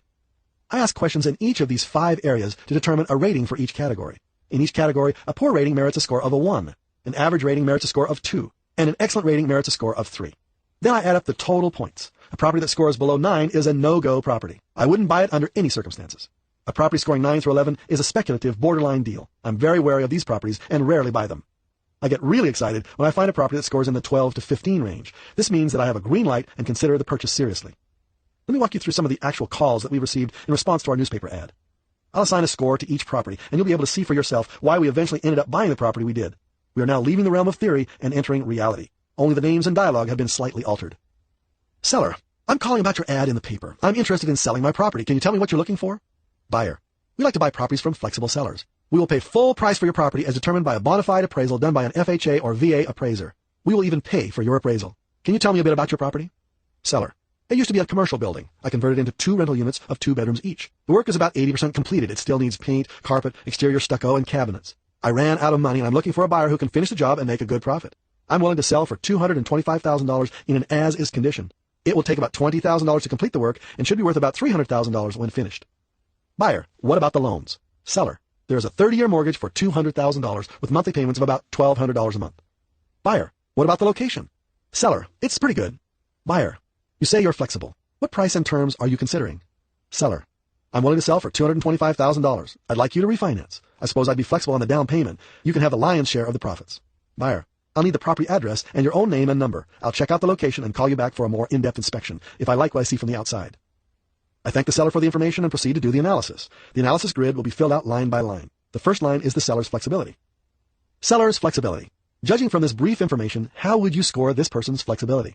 Would you say that he's motivated? What motivates him? Obviously, he needs more money to complete his fix-up job. Until the property is put back in shape, he has to pay the mortgage of $1,200 per month with no rent to offset it. Until he gets more money, his negative cash flow will continue to eat him alive. He's probably fed up with the project and will consider any offer to get it off his back. I would say that he's extremely motivated and deserves an excellent rating of 3. Location.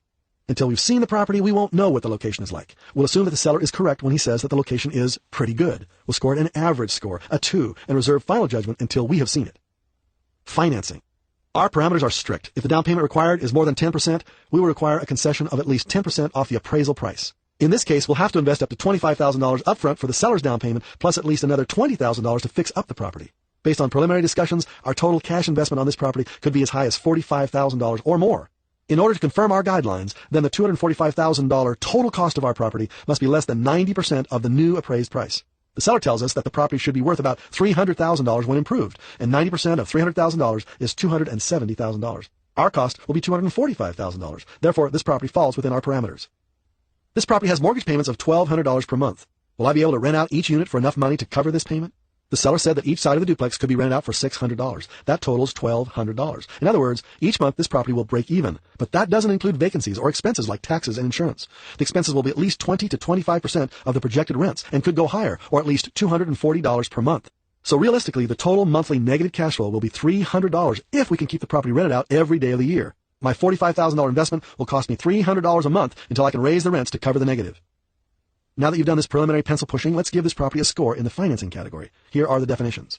Poor financing means more than 15% down payment, and the down payment includes cash to seller plus any costs necessary to bring the unit up to rentable condition. Or the property will have a negative cash flow for more than 2 years. Average financing means a small negative cash flow. Excellent financing means positive or break-even cash flow potential within 12 months of ownership and or a down payment of less than 5% of the sales price. Obviously, this property scores a 1 because of the high negative cash flow and the large down payment. Price. Poor price means as much as 10% above the market.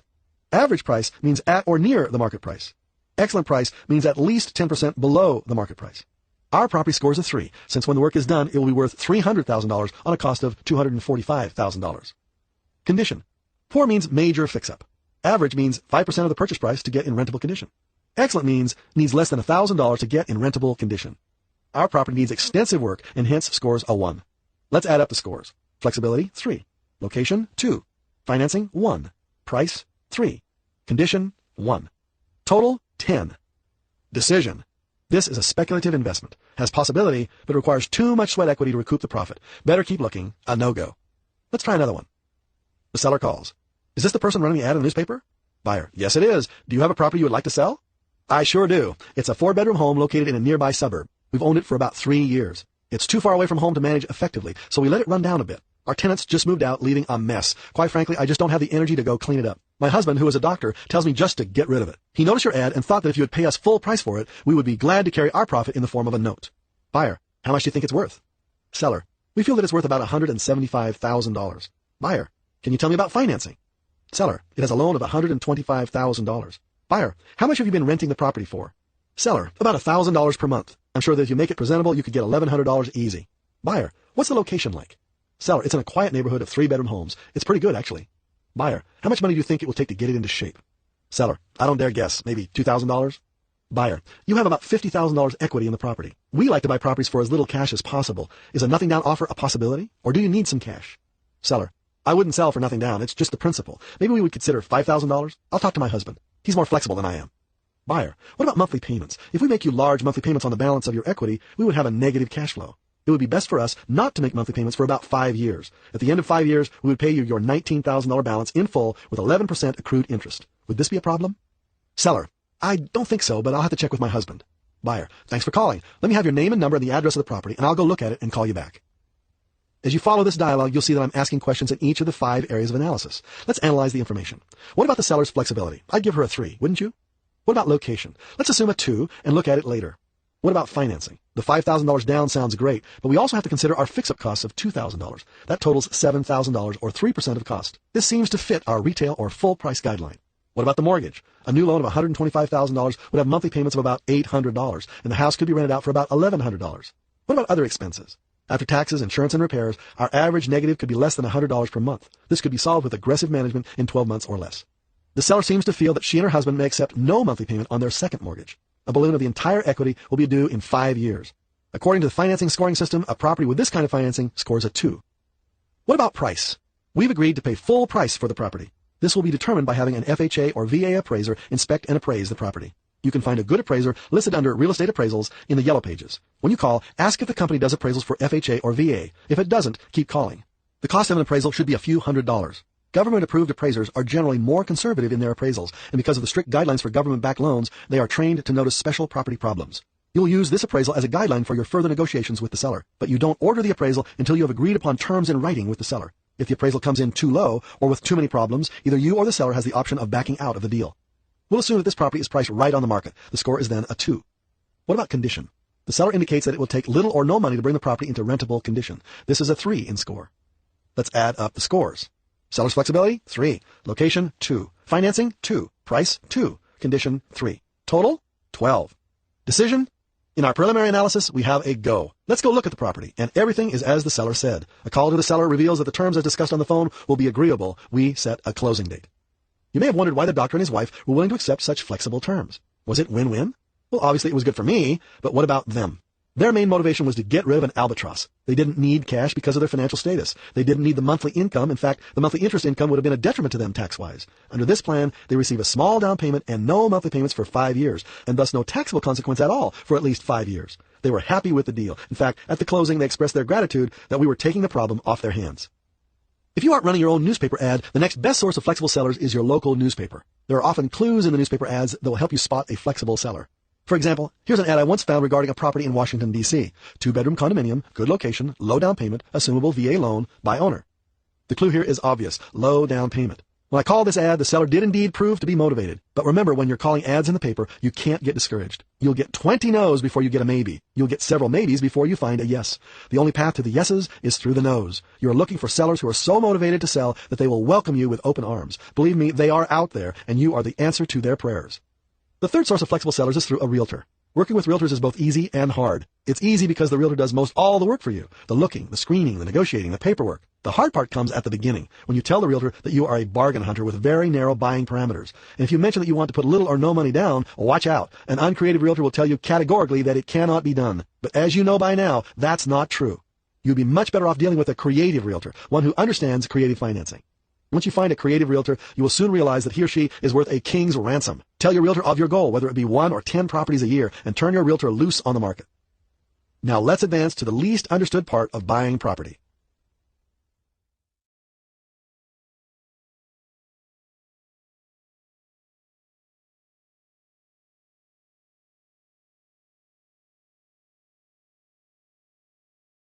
Chapter 8. How to achieve win-win wealth in a win-lose world. It's common to think that we live in a win-lose world where the only success is achieved at the expense of others, where the only way to climb up is to push someone else down. But wealth doesn't have to be win-lose, or even lose-lose. It can be and ought to be win-win. What is the win-win philosophy? It is modern jargon for an ancient saying, do unto others as you would have them do unto you. The truly successful capitalist lives the economic golden rule by providing unto others what he himself would like to be provided with, namely a quality product at the right price. Those who try to obtain their wealth by cheating the customer may seem to win in the short run, but in the long run, a win-lose situation generally becomes lose-lose. Win-win is not a short-term technique, strategy, or method. It is a long-term philosophy. I'm deeply indebted to Stephen R. Covey, author of the phenomenal bestseller, The 7 Habits of Highly Effective People, for first introducing me to the win-win concept. What are the principles of this philosophy? There are at least 6. I'll couch them in the context of the investment world so that the principles are clear. Principle number 1. If both parties can't win, don't play. The win-win investor is as gentle as a lamb, but as shrewd as a fox. He doesn't want to take advantage of anyone, nor does he want to be taken advantage of. He would no more steal his wealth than have it stolen from him. He doesn't want to win by making someone else lose. Therefore, the first rule of the win-win game is to steer clear of situations in which either party is bound to lose. A win-win negotiator needs to have a predetermined idea of what winning and losing mean. Then, when he is in a negotiating setting, he will know his own limits and boundaries. In this way, he'll be less likely to lose. If you're a real estate investor, your goal may be to buy 1 or 2 good target properties per year on good terms. Finding and buying these properties constitutes a winning year. If you run into a seller who is trying to sell an overpriced, rundown property for all cash, your instinct should tell you that something is amiss. If the seller gets everything he wants and you get nothing, that's win-lose. As the saying goes, one more good deal like that and I'm out of business. Principle number 2. Since the essence of win-win is mutual problem solving, don't negotiate with people who don't have problems they are motivated to solve.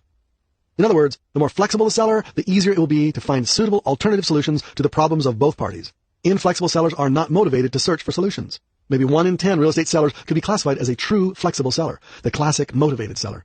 Look for the motivated seller. He'll be more likely to work out prices and terms that are realistic and beneficial for both parties. When you deal only with people who have pressing problems that need solving, you will find a friendlier reception. If you enter with a spirit of problem solving, the barriers will slowly come down, and you can begin to negotiate as partners instead of as adversaries. That leads to the next principle. Principle number 3. Make friends with the seller. He will be more apt to enter into problem solving with a friend than with an enemy. A win-win negotiator tries to build an atmosphere of trust, honesty, and understanding. It's only in this atmosphere that true problems are revealed and alternative solutions can be explored. Creating this atmosphere is not easy. Generally, most people you negotiate with will look upon you as an adversary. They've been well trained by the world to see every situation involving money as win-lose. This should not offend you. On the contrary, it should be your challenge to make every party in a transaction feel comfortable, to diffuse the tension that is always present in discussions about money. I try my best to dispel the seller's fears about me by making small talk about the property. I may notice something of interest and suspend active negotiation in order to pursue it. All this talk gives me important information about the seller and his motivations. I'm trying to be his friend, whether I buy his property or not. I may ask tough questions, but I will always try to preface them with a statement that clarifies why I'm asking the questions or detoxifies the question so that it's not so blunt. Mr. Seller, I'm not trying to be overly critical, but the appliances in this unit don't seem to be in very good condition. In the final analysis, why would anyone sell a property to a stranger with little or no money down? That's just the point. When the seller is finished negotiating with me, I am no longer a stranger. I am a friend. I've been helpful, not abrasive. I have tried to solve problems, not intimidate. I am part of the solution instead of part of the problem. Principle number 4, you can't solve a problem unless you understand it. How do you begin to understand problems? There are 3 simple rules. Rule number 1, listen. Rule number 2, listen. Rule number 3, listen. It's the duty of the win-win negotiator to seek to understand the motivations of the party he is negotiating with. Let me illustrate. A clergyman goes to his superior and asks a simple question. Father, may I smoke while I'm praying? Since this doesn't seem appropriate, the superior counsels against it. After thinking about it, the clergyman again approaches his superior with a similar request. Father, may I pray while I'm smoking? Of course, my son. You should have a prayer in your heart always. Isn't this the same question? The win-win negotiator took time to think through the motivations of his superior. Once he understood the problem, the negotiation went rather smoothly. It was just a matter of searching for appropriate alternatives. Principle number 5. Once you understand the problem, search for alternative win-win solutions. I think this is best illustrated with an example. Many years ago, I bought a single-family house as an investment. The owners had been trying to sell for several months. The property had a price tag of $55,000 with an underlying loan of about $15,000. They had only one firm offer of $48,000 with $5,000 down and the balance of $43,000 to be on a contract with monthly payments over the next 30 years. The owners didn't like the offer because it didn't give them much cash and tied up their equity for 30 years. We began to do some problem solving. We learned that the couple had lived in this house for over 20 years. They wanted to sell because they had recently made an offer to buy a beautiful condominium across town and needed a down payment of $7,000 in cash. After realtors' commissions and closing costs, they would be lucky to have $1,000 from the sale of their house. This would mean that they would have to dip into bank savings to make the down payment on their new condominium, leaving very little money for furniture and drapes. Their problem was that they needed an offer that would give them more cash at closing, plus the balance of their equity in less than 30 years. Now, our goal was to buy properties with as little cash down as possible. We had to find a solution that would give the seller lots of cash at the closing, but require little or no cash out of our pockets. With these problems in mind, we sat down and structured an offer beneficial to both parties, a win-win solution. We suggested that the seller obtain a brand new first mortgage for $35,000. With the new $35,000 loan paying off the old $15,000 loan, there would be $20,000 in cash proceeds that would go directly to the seller. We agreed to assume the seller's new loan. We offered a sales price of $52,000 instead of the previous offer of $48,000, and we agreed to pay the balance of the seller's equity, $17,000, in 5 years at 11% interest with no monthly payments. When this was compared with the previous offer of $5,000 cash at closing plus monthly payments over 30 years, the sellers were ecstatic to accept our offer. But they had some questions. Why should we refinance our own home? Why don't you do it? We explained that there would be fewer questions asked and much less red tape involved if they refinanced their own home than if we as investors tried to do it, and this would make for a quicker closing. But then they asked, but if we refinance, we have to pay all the closing costs, and that can be expensive. We explained that they were receiving a higher price from us for this very reason. But to make it fairer, we agreed to pay half the closing costs if the sellers would pay our half of the closing costs with the cash from the new loan and lend us this amount to be repaid in 5 years at 11% interest. They felt that this would be fair. Then they asked, why can't you make us monthly payments like the other offer? We explained that we were investors and would be renting out this home. The payments on the new $35,000 loan would be almost $500 per month, and it would be difficult to rent out the house for more than this. Any additional payments would have to come out of our pockets in negative cash flow. And if the negative cash flow was too great, it would not be in our best interest to go through with the deal. Win-lose. Most sellers are more receptive to creative deals when they know why the offer is different from more conventional financing methods. Let the seller be part of solving your problem as much as you help him solve his. That is the essence of win-win. The sellers were also concerned about the future balloon payment. Where will you get the money in 5 years to pay the balloon payment? We showed them that with only minimal appreciation, the property would increase in value enough over the 5-year period to allow us to refinance it and completely pay off the sellers. The sellers agreed to our offer because they could see that all involved would benefit. They obtained a new loan, and with the proceeds were able to move into their new condominium and have plenty of cash left over after closing costs and commissions to furnish it.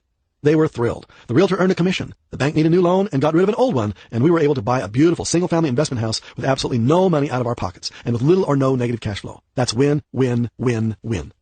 It's amazing what you can accomplish when you seek to understand problems and are committed to solving them for others. Principle number 6. Optimism is the root of persistence. Searching for creative solutions to people's problems is not easy. There will be many times when you will be tempted to give up. You should be motivated by the knowledge that when a seller tells you no, he may simply mean that he doesn't understand. This is the time for patience.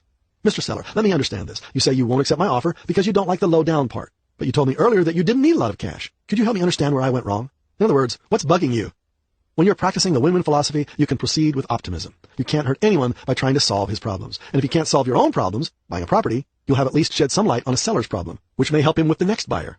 By treating a seller with respect, no matter how he treats you, you always come out a long-term winner. And that is reason enough for you to persist. Chapter number 9. Leverage. I love debt. By now, the story is famous. In January of 1981, the Los Angeles Times challenged me to live up to my advertising claim, send me to any city, take away my wallet, give me $100 for living expenses, and in 72 hours, I'll buy an excellent piece of real estate using none of my own money. I made this boast in many of the newspaper advertisements announcing my first book, Nothing Down. This claim, being rather bold and seemingly impossible, raised a few eyebrows. Then one day, the Los Angeles Times called, made a formal challenge, and I accepted. At 6 o'clock in the morning on January the 10th, 1981, I met a Times reporter at a hotel in Los Angeles. We had previously agreed that I would not know where they were sending me until the morning of the challenge. That morning, the reporter announced for the very first time that they were sending me to San Francisco. He would accompany me every step of the way to verify the results. And he let me know that if I failed, his paper would let the whole world know that I was a fraud. We boarded a Pacific Southwest Airlines flight bound for San Francisco, arriving a little after 8 a.m. Near the baggage claim area, he ceremoniously handed me my $100 spending money, and I handed him my wallet. I was now on my own in a strange city with nothing but $100 in my pocket and less than 3 days to make good on my claim. My entire future hung in the balance. Now, before I go into the details of what happened, I'd like you to step into my shoes for a moment. Imagine what it feels like to be nearly completely broke, with no job, no credit, no financial statement to speak of. Now, in this most desperate financial situation, I'm going to teach you the most profound and simple lesson. Wealth does not reside in material possessions. Wealth resides in the mind. Wealth is not a thing, it is a thought. I accepted the Los Angeles Times challenge because I wanted to prove that armed with only what I had in my head, I could go into any city and start again on the road to wealth by acquiring at least one piece of excellent real estate without using any of my own money. Was I successful? The headline of the front page of the Times financial section on February the 1st, 1981 read, Buying Homes Without Cash. Boastful Investor Accepts Times Challenge and Wins. The article went on to describe how in 57 hours I signed agreements to purchase not one, but 7 properties with a total value of $722,715. I eventually closed on 4 of them. My goal had been to find and tie up as many properties as I could so that no one could ever claim that it had been a fluke, a stroke of luck, or that I had been rigged in any way. When the dust settled, I still had $20 of the original $100 spending money in my pocket. I was able to do this because I understood the power of the principle of leverage. In the financial world, leverage means using borrowed assets to magnify a person's small efforts into a large result. The use of leverage in a financial sense is often associated with the letters OPM, other people's money. But this is only part of the power of leverage. There are at least 8 other major areas or resources that a wealth seeker can draw upon to increase his or her wealth. These include financial resources, cash, credit, a financial statement, equity, and steady income. And they include non-financial resources, time, knowledge, people, and courage. It is not necessary to possess any of these resources in order to amass material wealth. The only prerequisite is a strong desire. Everything else can be borrowed. This was the knowledge I possessed as I stood in San Francisco with only $100 in my pocket. Firmly embedded in my mind were the 9 simple words of the Wealth Seeker's motto: if I don't have it, I can get it. I knew that if I needed cash to take advantage of a bargain property, I could always find someone who would be delighted to participate with me in a win-win purchase. I could show them marvelous ways of obtaining a badly needed tax shelter and much higher rates of return in a well-selected investment in real estate without having to invest a lot of cash. I knew that if I didn't have the necessary credit to complete a transaction, I could always borrow someone else's creditworthiness. In other words, whatever I lacked, someone would possess. To illustrate this point, I often ask my seminar students the following question. How many of you would be my 50-50 partner if I could find you an excellent piece of real estate priced at least $100,000 below market, which could be bought with nothing down, no negative cash flow, no balloon payments, and no management hassles? And all that would be required of you would be to co-sign with me to obtain a mortgage. Over half the people in the room raise their hands. Then I say, for those of you who didn't raise your hands because you felt you couldn't qualify for a loan, this should have been a powerful lesson. Remember, if you don't have it, someone does, and that someone is probably sitting right here in this room. Rather than spending years improving your financial resources, your time would be better spent improving your non-financial resources, such as learning how to find and finance bargains. Once you've found a bargain, it will be easy to find a partner who will share the profits with you. You see, if you don't have the necessary ingredients to put together a deal, someone does. Let me illustrate. One of my early seminar graduates had few financial assets. Of the 8 major wealth resources, he was strong in only one. He had lots of time because he had no job. He met an attorney who was specializing in foreclosure properties. The attorney's problems were just the opposite. He had the money, credit, and knowledge, but he lacked the time to find and negotiate the bargains. Our graduate offered to be the finder if the attorney would show him what to do, handle the paperwork, and come up with the necessary cash. On their first deal, they made a $40,000 cash profit, which they split 50-50. And in the next few years, they made more than $500,000 working together. Neither one would have been successful without the other, and that is the essence of win-win leveraging. Remember the motto, if I don't have it, I can get it. Chapter 10. Overcoming the 3 problems that leverage creates. Leverage is debt. Debt is bondage. Bondage is the antithesis of freedom or independence. For a wealth seeker, isn't that a catch-22? The answer is yes and no. Yes in the short run, no in the long run. Ironically, long-term financial independence is rarely attained without going into short-term debt. But let me emphasize that this short-term debt must be carefully acquired and prudently managed, or nothing but financial ruin can result. There are 3 major problems that leverage creates. When faced with these problems, unwise investors make a host of major mistakes. If you're serious about your financial independence, you will avoid these mistakes as you avoid jumping out of an airplane without a parachute. Major problem number 1, debt creates family tension. I wonder how many divorces are the direct or indirect result of money pressures. Our consumer-oriented society places a high priority on instant gratification. Buy now, pay later. Indulge now, suffer later. Any couple who is serious about investing should be in agreement about the word investment. Investment is just a nice way of saying sacrifice.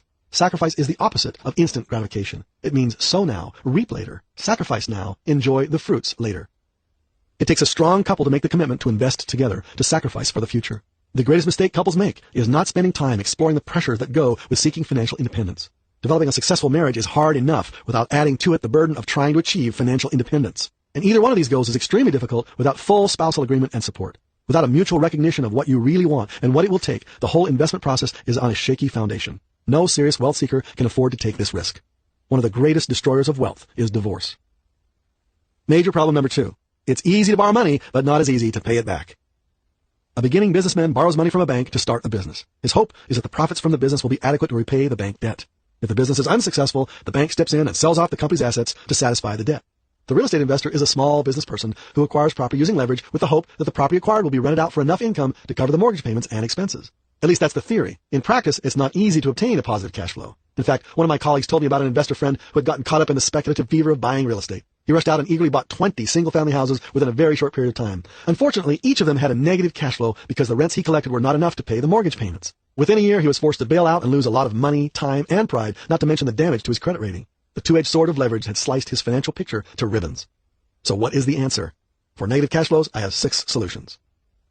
First of all, if alligators scare you, don't buy them. An alligator is slang for a property with a negative cash flow. Or negotiate with sellers who are willing to sell and carry their own financing at below market rates. The second solution to negative cash flows is to lower the price of your target property or to raise the number of units in your target property. In single-family houses, select the cheapest 3-bedroom house available in a respectable neighborhood within a 50-mile radius of your own home. Ideally, the price should be below median price. The higher the price, the higher the negative cash flow. In cities where home prices are double the national average, like Los Angeles, San Francisco, Washington, D.C., and Honolulu, the solution may be to look farther out in the suburbs. As for apartment buildings, it is normal to expect better cash flows from larger properties. The more units, the better the cash flow. The reason for this is that the enormous demand for smaller units has tended to drive up the prices and therefore affect the cash flows. If you want more information on buying apartment buildings, I refer you to my first book, Nothing Down. The third solution to negative cash flows is to improve management. This sounds obvious, but it deserves a mention. A conservative investor trying to avoid a monthly negative cash flow often forgets that the problem is usually temporary. With a few years of rent raises, a tight management policy, and a firm fist with expenses, it is possible to create a positive cash flow that will last a lifetime. The fourth solution is the use of partners. We learned a little while ago that if you don't have it, someone else does. In other words, if you can't handle a negative cash flow problem, someone else can and would love to help you for a percentage of the future profit. If you've located an excellent property with little or no down payment, but you are not financially strong enough to carry the negative cash flow, look for a friend, a business associate, or family member who needs a tax shelter and may be willing to participate. Make him or her your 50-50 partner. Half a pie is better than no pie at all. In fact, if you own a property now with a negative cash flow that is straining your budget, you may consider this as an alternative. Don't sell 100% of your property just to solve the problem. Sell a half interest in it for little or no down payment and have your new partner agree to pay the negative cash flow. The fifth solution is to make larger down payments. In any major market, there are thousands of properties for sale. If you specialize in bargain hunting, you would search for distressed sellers in need of cash who are willing to discount their price substantially.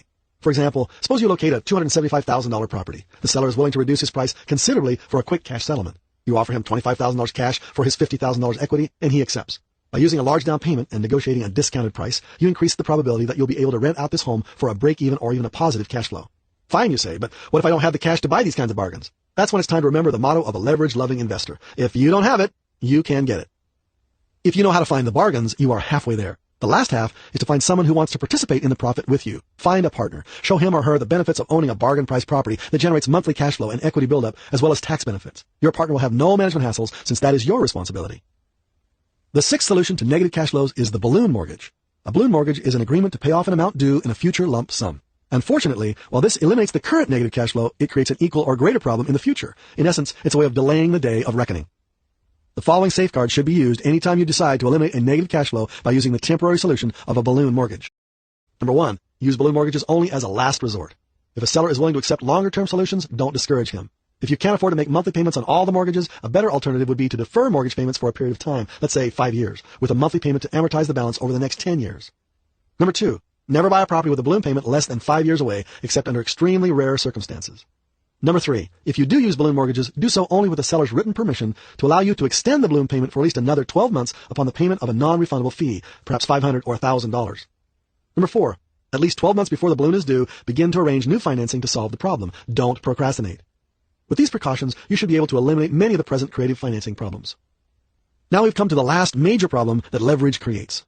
Major problem number three, leverage increases the danger of losing control of your financial empire. As one of my students stated, if you're not careful, it's the pyramid theory on the way up and the domino theory on the way down. We've proved that many fools are parted from their money because they lose control. They overextend. They miscalculate. They project high profits and low expenses. In reality, the best policy is just the opposite, to be overly pessimistic about future profits and future expenses. And if there still remains a profit, it's worth the risk. Around my company, we have what we call the Allen rule. After we have prepared our most reasonable projection of expenses and income from the sale of a product, we either double the expenses or half the revenues. If the product is still profitable, we run with it. This wouldn't hold true for many products, but we use this as a starting point. It causes us to look at profit differently. I also try to do this same thing in my real estate investing. I try to pretend that the property I buy will never appreciate in value. In this way, I wring out of my system the last ounce of speculative fever which lurks in the soul of every human being. I'm optimistic about the future of real estate, but I sprinkle this optimism with a healthy dose of pessimism. If I pretend that real estate values will not spiral upward as in the past, it changes the way I look at negative cash flows and balloon mortgages. I avoid any property that doesn't meet my strict guidelines.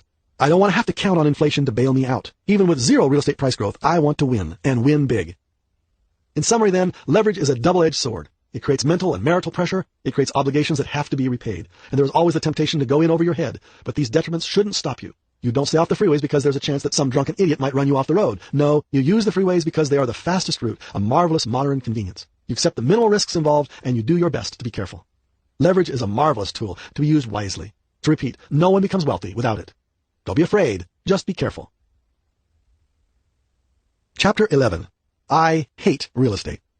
That's right. I hate real estate. I liken it to fishing. I love to fish in the cold alpine lakes of the Canadian Rockies where I fished as a young boy. The air is clear and crisp. The hike up the lake is invigorating. I love to cast my line and wait for a hungry fish to bite. It's a challenge, a battle of wits and reflexes, and exciting to land a fighting rainbow trout. But as soon as I get the fish on the shore, the thrill is gone. I hate the whole dreary process of killing it, cleaning it, and then carrying it down the trail to my car. But most of all, I hate to eat it. I'm tired of the taste of fish. I spent 2 years in Tahiti as a Mormon missionary, and I've had enough fish for a lifetime or two. In other words, all the fun is in the chase, and so it is with real estate. I love to buy it. It's fun and exciting. But once I sign the final closing documents, it's all downhill for me. I hate the paperwork, the record keeping, the mortgage payments, the endless little details that can drive an anti-detail person like me up the wall. The worst part of all is dealing with tenants. It's no fun to collect rents. It's no fun to clean up after a tenant moves out in the middle of the night without paying rent. It's no fun fixing broken windows and taking care of minor or major repairs. If I hate all these hassles, why do I buy so much real estate? Because the good points far outweigh the bad ones. Real estate is a vehicle that takes a person to wealth, and it shelters precious income from the tax collector better than any other kind of shelter. And with a workable management system, even the bad things about real estate management can be minimized. When your neighbor tells you horror stories about his real estate experience, you can be sure that he was doing something wrong. He didn't have a system. For the first few years, I did all of my own managing. I didn't have a system, and everything seemed to go wrong. So I hired professional management companies. I assumed that they would take care of my property like professionals. I learned a sad lesson quickly. Most professional management companies are professional mismanagement companies. The only way to find the few good companies in your marketplace is to ask around. And when you try your luck with one company, you still should follow two basic rules. First, don't ever believe a word the management company says, or anything you read about in the monthly reports it gives you. Question every number. Require receipts for all expenditures. Don't let the company spend more than $500 without your okay. Make the company prove itself to you over a long period of time. Ask it about vacancies, since every vacant day costs you money. Look at the ads it runs to attract new tenants. What about deposits? Stay on top of the situation. You are only a small part of a large number of units the company has to manage. If you don't squeak, you won't get greased. Second, inspect your properties at least once every month. It doesn't have to be an elaborate inspection. Just walk through and see if the unit is vacant or rented, and see if the tenant is the kind of person you want living in your property. It takes only 15 minutes or less to see the inside of a property. The inspection can be a regular day of the month, so the tenant can prepare. You can learn a lot about your management company from your tenants. Take the criticism with a grain of salt. All tenants complain, but notice the trends. If all your tenants complain about the same thing, this could be a red flag. In general, management companies, if well selected and watched over, can be a big help to an extremely busy investor. Look in the yellow pages under real estate management to find out more about companies in your area. Just don't forget the two rules. As you grow larger, you may wish to take the route I took. I hired my own manager. I deliberately chose someone who was good with his hands, since I'm not, and I gave him the education he needed by sending him all over the country to attend seminars on property management. He became an expert through experience and education. He not only did my management, but he also became a partner with me in buying properties. Since he owned the properties he managed, the quality of the management was better. I like the feeling of having my management in-house, because I now have more control over what happened to my wealth. With this area of my portfolio on automatic pilot, I could devote energies to other areas with more peace of mind. Until you've acquired experience managing rental properties, or until you can afford to hire your own automatic pilot, you may wish to follow the management system I'm going to outline here, and continue to learn through experience and education. Tenant selection. The key to any good management system is finding good tenants. If you fill your properties with good tenants, managing will be a snap. Too many cash flow conscious owners are impatient and want to rent to the first warm body that answers the ad in the paper. There's no better way to get a lousy tenant.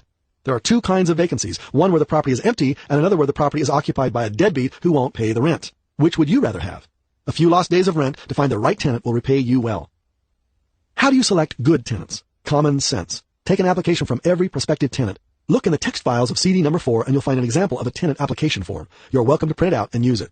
You notice that the form asks questions like those any banker would ask. Credit references, job information, present and previous addresses. Like a banker, you will be lending something, one of your precious properties. Lend only to those worthy of your trust. If the tenant refuses to fill out your application, he is not your kind of tenant. The tenant fills out the application and leaves a small deposit. The local apartment owners association can usually help with an inexpensive credit check. Make calls to verify employment. A call to previous landlords may prove fruitful. A past landlord is usually more open than a present landlord. The present manager might be tempted to lie to the Pope if he thought he could get rid of a bad tenant. You should check out each item on the application and inform the prospective tenant of your decision within a day or two. If there are several applicants, choose the most qualified one. If you invest the time at this point, it will save you hours of grief later. Even after this thorough check, a bad apple or two will slip through. Don't be discouraged. An occasional mistake is inevitable. Deposit, a must. How much of a security and cleaning deposit you can require depends on your rental market. Try to get the first and last month's rent and a security cleaning deposit equal to at least half a month's rent. The more the tenant has to lose, the more likely he is to take care of your property. At the very least, you need the first month's rent plus a deposit equal to 1 month's rent. The deposit is never to be applied to rent. You want the tenant to understand that if he doesn't pay the rent on time for any reason, you will proceed to evict him, keeping the deposit as security that the rent will be collected. There are always minor repairs to make when a tenant moves out, and you don't want the tenant to have the security deposit applied to rent, or you may have to take care of the tenant's unpaid utility bills out of your own pocket. For this very reason, return a tenant's security deposit 15 to 30 days after he vacates. I learned this lesson the hard way. Learn from my stupidity. Property inspection. You should inspect the property before, during, and after a tenant's stay. The tenant should be present each time. Before he moves in, walk through and fill out a property inspection form like the one you'll find in the text files on CD number 4. This protects both of you if a dispute should arise concerning who is responsible for damage. It will save you many a trip to small claims court. Discount rent program. As for the payment of rent, we use the discount rent system. We try to advertise our properties for a little more than what we hope to eventually get. Suppose we have a home with a monthly payment of $1,000, which would rent out for about this same amount. We advertise it for rent at $1,100 a month. a prospective tenant would be told that the rent would be $100 less than advertised upon two conditions.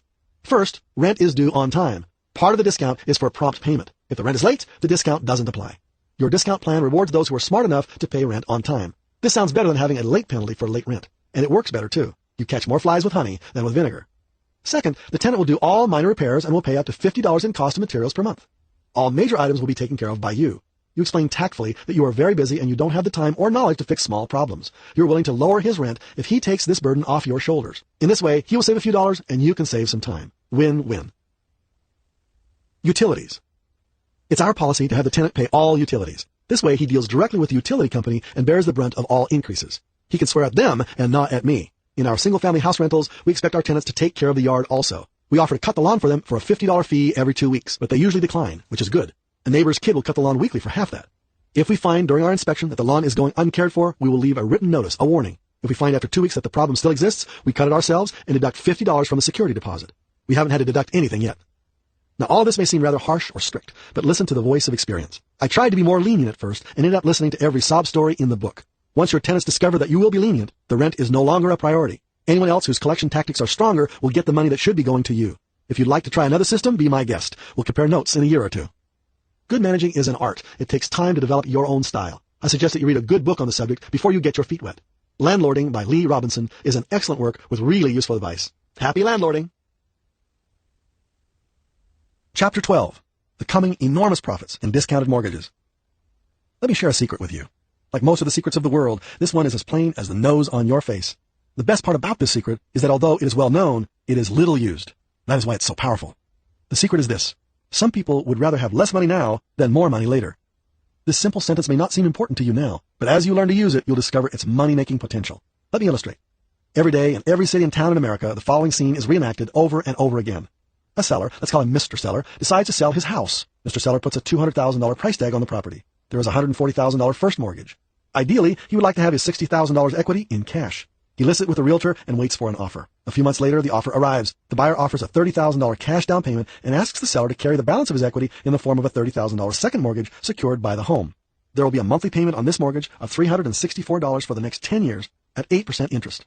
The seller mulls over the offer. It's full price. That's good. The buyer seems established with a good job and excellent references and puts a large amount down. That should make me feel comfortable. I would rather have all cash, but I really don't need all my cash. The buyer's offer would guarantee me monthly payments for the next 10 years, bearing an excellent rate of interest. Maybe I should accept it. And so he accepts it, pockets the $30,000 cash, less closing costs, and begins to get accustomed to a regular monthly check. 2 years go by. Mr. Seller receives a flyer in the mail advertising a once-in-a-lifetime around-the-world cruise. Everything is first class. It sounds interesting. He's getting on in years and would like to go on one more fling. The price tag is $15,000. That's a lot of money, but the more he thinks about it, the more he wants it. There's only one problem. He doesn't have $15,000. He has spent his proceeds from his house sale 2 years previous, and all he has is a note with a remaining balance of about $26,500. He checks around. He discovers that he could borrow $15,000 from his banker using the note as collateral, but he doesn't like the idea of being in debt to anyone. He notices an ad in the paper which says, "We buy mortgages at a discount." He calls, talks to Mr. Investor, and finds that Mr. Investor will pay $18,300 in cash immediately for the $26,500 note. He mulls it over. Which would I rather have? Monthly payments for the next 8 years and no trip? Or $18,300 now and a trip? If he doesn't take the trip now, he may not have the opportunity again. Mr. Seller decides to take the cash. The last I heard, he was in Hong Kong having the time of his life. What about Mr. Investor? Who in his right mind would invest $18,300 hard-earned dollars in a depreciating piece of paper with monthly payments attached? How can he win? Actually, there are 3 ways he could win. Let's examine each. Probably the worst that could happen is that Mr. Investor continues to receive the regular monthly check of $364 for the entire 8 years until the note is paid in full. But even this worst alternative is not all that bad. Over the life of the loan, he will receive another 96 payments of $364, or $34,944. That's an overall yield of 18% on his invested cash. Not too shabby. Beats any money market fund, doesn't it? Another possible scenario is that the person who is making the monthly mortgage payments will cease making his payments. Mr. Investor will then be forced to step in and foreclose on the property to protect his investment. None of this sounds very exciting, but let's look at the situation a little more closely. He has a second mortgage against a prime piece of real estate that is worth, by this time, at least $210,000. There is at least $40,000 worth of equity above the first mortgage. Do you think Mr. Investor would have any trouble selling the property for enough money to recoup just his $18,300 cash investment? I doubt it. That would mean selling a $210,000 property for about $160,000. And if Mr. Investor sold the home for $175,000 cash, he could almost double his money. If he was really greedy, he could triple, almost quadruple his money. You can see by this that Mr. Investor might actually hope that the mortgage goes into default, regardless of the legal hassles involved. The third and most likely of the three eventualities is that the property securing the mortgage will be sold before the 8 years expires. Let's suppose that the sale occurs 2 years after Mr. Investor buys the discounted note and mortgage. If the new buyer gets a new loan, it would pay off all underlying loans at full face value. The balance of Mr. Investor's second mortgage would be about $22,000. At closing, he gets a check for $22,000 cash, not to mention the $8,736 in monthly payments he received during the 2 years before the house was sold. So he invested $18,300 and received back over $30,000 worth of benefits in a 2-year period of time. That's over 30% return per year. In other words, Mr. Investor only has to wait to see which way he wins. In the worst case, he receives 18% on his money. In the best case, over 100% or more, all with fabulous security. A savvy investor can easily learn how to buy these discounted mortgages for nothing down, none of the investor's money, and then trade them at full face value to flexible real estate owners for immediate profit. This fancy stuff will come later, however. For now, let's return to the basics. I can hear your questions. All right, Bob, so how do I find these thousands of anxious mortgage holders who will agree to deep discounts in their notes for the privilege of my cash, supposing I have any cash? The goal is to find deeply discounted mortgages secured by excellent property in excellent locations. How do you find these motivated mortgage holders who want less cash now rather than more cash later? There are 5 major sources of these kinds of loans. Number 1, the newspaper. Number 2, mortgage brokers. Number 3, realtors and exchangers. Number 4, referrals.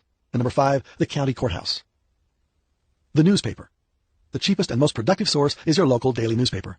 For starters, turn to the classified section or website of any major newspaper. On any given Sunday, there are many ads in the newspaper under the heading Trust Deeds to Buy, such as Selling Your TD, that stands for Trust Deed, Selling Your TD. For fast action, check our discounts. Phone for quotes, broker. Top dollar on second TD purchases, fast funding. We buy seasoned TDs with good equity. Directly below this heading is another one entitled Trust Deeds for Sale, with ads such as these. Second TD on duplex property in Long Beach, discounted to yield 16%. Buy owner. $27,000 TD, $9,000 discount. Pays 13% interest, due 3 years. Broker. You may have trouble catching the lingo. TD, discounted to yield, seasoned, and so on. A TD is a trust deed. Let's cover what this means.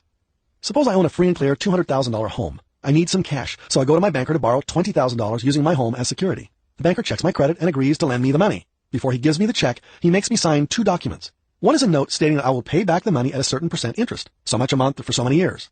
The other document I sign is a collateral agreement. If I should happen to be delinquent in the monthly payments, the collateral agreement gives the banker the right to repossess my property and sell it at auction for enough to recoup his money plus costs. This collateral agreement is referred to as a mortgage or a trust deed. The major difference between a mortgage and a trust deed is the length of time it takes to actually foreclose on a property. Trust deeds generally take between 3 and 4 months. Mortgages can take a year or longer. For this reason, in most states, the use of trust deeds is becoming more common. Although mortgages and trust deeds have their differences, they accomplish the same purpose. Insiders refer to both mortgages and trust deeds as paper or notes. All 4, mortgages, trust deeds, paper, and notes, are basically interchangeable. For now, I'll use the word mortgage. There are people out there who want to sell mortgages and trust deeds. These people constitute your market. There are also people out there who advertise to buy these same mortgages and trust deeds. These people are your competition. The discounted mortgage business is analogous to the real estate selling business, only on a much smaller scale. If you want to sell a mortgage, you can go to a mortgage broker and list it with him. He will advertise it and try to sell it for you for a fee. If you want to buy a mortgage at a discount, you could also go to the same mortgage broker and he could arrange to sell you one based on your particular circumstances. A beginning investor would probably want to deal with a reputable mortgage broker. But once you gain experience, you may want to start looking for loans to buy directly from the seller. The simplest way to find out about the market in your area is to call your competition, these loan brokers, and find out their parameters. Respond to the ads in your local newspaper. If there aren't any, you're in luck. You have a virgin marketplace, and as soon as you start running your ad, you'll be the only game in town. If there are lots of ads, you're also in luck. People don't run regular ads in the paper unless they make money from them. Suppose you sold a house a few years back and are receiving monthly payments on a $10,000 second mortgage. Call your soon-to-be competitors and ask them what it's worth in cash. Ask them the guidelines they use to determine the amount of discount and how they determine whether or not a loan is properly collateralized. All this calling won't cost you a cent. It will just build your confidence and add to your store of knowledge about the ins and outs of the local mortgage business. Once you feel a bit more comfortable, you may try responding to some of the ads in your paper in the mortgages for sale column. When you call, tell a mortgage holder that you have some cash to invest and would like to learn more about the loan he or she has for sale and the property securing it. You're just gathering information here. No need to make any commitments. Just say that you're shopping for the best deal and of several you're deciding among. You may even go so far as to ask for the property address so you can inspect the neighborhood. Even if you don't have any cash to invest, it won't hurt to pretend that you do. I'll be showing you where to get the cash in a minute. All of this homework is to give you practice in what it feels like to respond to the ads, both those for buyers and those for mortgage sellers. This will come in handy later as you begin to empathize with those who may call in response to your ads. Other sources of discounted mortgages. Real estate brokers are another excellent source of discounted mortgages. They would be familiar with sellers who have sold their property using seller financing. Often the best way to locate such sellers is to ask the realtor you've dealt with in the past to let you look through old copies of the MLS sold listings. Start researching in MLS sold books or online listings that are 2 and 3 years old. Often you can tell from the information whether or not the seller participated in the financing of the transaction. Like a detective, you begin to track down these sellers. Once you find them, a short telephone call will let you know whether or not they're interested in selling their paper at a discount. As you become more expert in this field, you will want to establish a referral system so that you have access to a constant stream of potential deals. You may want to start your referral process by visiting with top real estate brokers, real estate exchangers, accountants, bankers, and attorneys in your area. Explain your parameters to them and leave them your card. As they learn that you're a serious, fair investor, they'll begin to use you more and more as a source of cash for their mortgage-holding clients who need cash. A full-time mortgage investor relies heavily on a network of satisfied referral sources. Some full-time investors also spend a lot of time at the county courthouse. Every mortgage in your county will eventually be recorded at your local county courthouse. It will list the name of the borrower and the lender. By researching these recorded mortgages regularly, you will find those mortgages that are in the names of private lenders. You may wish to send each of these mortgage holders a letter stating you are a cash investor in discounted mortgages. If the mortgage holder is interested, he will call to learn more about your deal. How you use these 5 sources of discounted mortgages depends upon how much time you intend to spend in this investment area. If you're a small-time investor, you probably won't have to look further than your local newspaper, either by calling a local mortgage broker or by placing your own ad. If you plan on being a full-time investor, you'll probably want to have the maximum exposure and keep your fingers in as many pies as possible. Suppose you have $10,000 cash to invest and would like to get it working for you. Now that you know where to find a discounted mortgage, what is the next step? How to analyze a mortgage. A potential mortgage seller responds to your newspaper ad. He has a mortgage that he'd like to sell at a discount. It is a $20,000 second mortgage with monthly payments of $191 with interest at 8% for 15 years. He would rather have $15,000 for it now in a lump sum than $20,000 parceled out in monthly installments plus interest for almost 15 years. The loan is secured by a single-family house worth approximately $200,000. There's an underlying first mortgage of $120,000. You tell him that you'll take a look at the location of the property and call him back. Before you buy this mortgage, you should conduct analysis on 2 specific areas. Number 1, the physical aspects of the collateral, and number 2, the financial aspects of the note. Analysis number 1. Inspect the collateral. Every time you buy a mortgage, you should pretend that you just bought the property securing that mortgage, because if the mortgage ever goes bad, you'll have to foreclose on the property to protect your investment. For that reason, you never want to buy a mortgage that is secured by a lousy piece of property. You may own it someday. The best security for a mortgage is a single-family house in the lower price ranges. You should be very wary about buying mortgages secured by any other type of property. Since you have the address, your first step is to drive out and check the location and the neighborhood. You'll probably not be able to look inside the home since the person you are buying the mortgage from no longer lives in this property. Your objective is to determine if the property is in a neighborhood that is stable or increasing in value, and also to come away with a rough idea of what the subject property is worth in its present condition. In the back of your mind, you'll be asking yourself, would I like to own this property? If the property is in a slovenly condition, you can almost be sure that the person paying the mortgage will also be slovenly in his monthly payments. These 2 problems seem to go hand in hand. Suppose that you are reasonably comfortable with the collateral. The next step is to check out the financial aspects of the loan. Analysis number 2. Study the financial aspects. There are 3 simple ratios that you'll want to determine. The first is the ratio of total loans to value. In our example, the first loan is $120,000, and the second loan is $20,000. The value, according to your rough drive-by appraisal, is closer to $190,000 than $200,000 as the seller indicated. The loan-to-value ratio would then be loans divided by value, or $140,000 divided by $190,000 equals 74%. The smaller the percentage of loans to value, the better. This ratio should never go above 75% in a soft real estate market or 85% in an extremely fast-moving real estate market. In this way, you'll always have a cushion of equity to protect you should you ever have to foreclose. The second ratio is called the equity-to-debt ratio. In our example, this ratio is determined by dividing the equity in the property above the loan for sale by the amount of the total debt. So that gives us an equity-debt ratio of 36%. The higher the percentage of equity to debt, the better secured you are. You should be very careful in buying a mortgage with an equity-to-debt ratio lower than 25%. The next ratio is the discount-to-debt ratio. In our example, the seller of the mortgage has a $20,000 second mortgage, which he will discount $5,000 for $15,000 in cash. The debt amount in this ratio is the amount of mortgages in front of the discounted mortgage. This would refer to the $120,000 first mortgage. This ratio would then be discount to debt, $5,000 in the discount divided by $120,000 in debt, or 4.2%. This percentage should not fall below 10%. This ratio is an indication of the amount of exposure you have. Exposure is another word for the risk you're taking in buying a mortgage. The amount of profit in this discount may not be worth the effort and risk necessary to bring the underlying loans current and pay foreclosure costs. All 3 of these ratios serve as a basic green light or red light signal. If you get green lights on all 3, you can proceed. In our example, we got green lights in only 2 of our ratios. This indicates a risk that may be too great. Another signal which is important is the payer's payment record on the note. The ideal, of course, is to find a payer who pays regularly each and every month with no slow pays or skip payments. He would be a great credit risk. If you plan on reselling the note or using it as a down payment on real estate, it's wise to have an almost impeccable payment history. If the payment record is made up of constant skipped payments, this is a sign that trouble may be ahead. If your analysis produces green lights in all areas, there is still one item left to check, determining the yield on the note or mortgage. For example, the $20,000 note is discounted $5,000. Is this good or bad? It all depends on the monthly payment, the interest rate, and any early balloon payments. Determining the yield can be either easy or difficult. Here's the easy way. Buy a cheap calculator and learn how to use it. Using my calculator, I simply enter in the figures concerning the existing note plus a figure equal to what I want to have my money earning, and presto, the calculator does all the work for me. It can even determine the yields where there are tricky balloon payments involved. Suppose I decide I don't want to invest any of my money unless it earns me at least 15% annually. My calculator tells me that if 15% is the bottom line, I would have to buy the sample $20,000 note for no more than $13,656.20. That's almost a 32% discount off the face value. If I can't get a return of at least 15%, I'll let my competitors take the risk. Since in our example the note holder is only willing to sell it for $15,000, we're going to have to decide whether or not a 13% rate of return is adequate. The market for first and second mortgages is much like the market for homes. It depends on supply and demand. The greater the supply of notes, the lower the prices offered, and vice versa. In today's market, notes are generally discounted to yield a sophisticated investor 12 to 16% on his invested dollar. A savvy investor buys a note with a 20% yield and resells it to another investor at a lower yield and pockets the cash difference as a profit.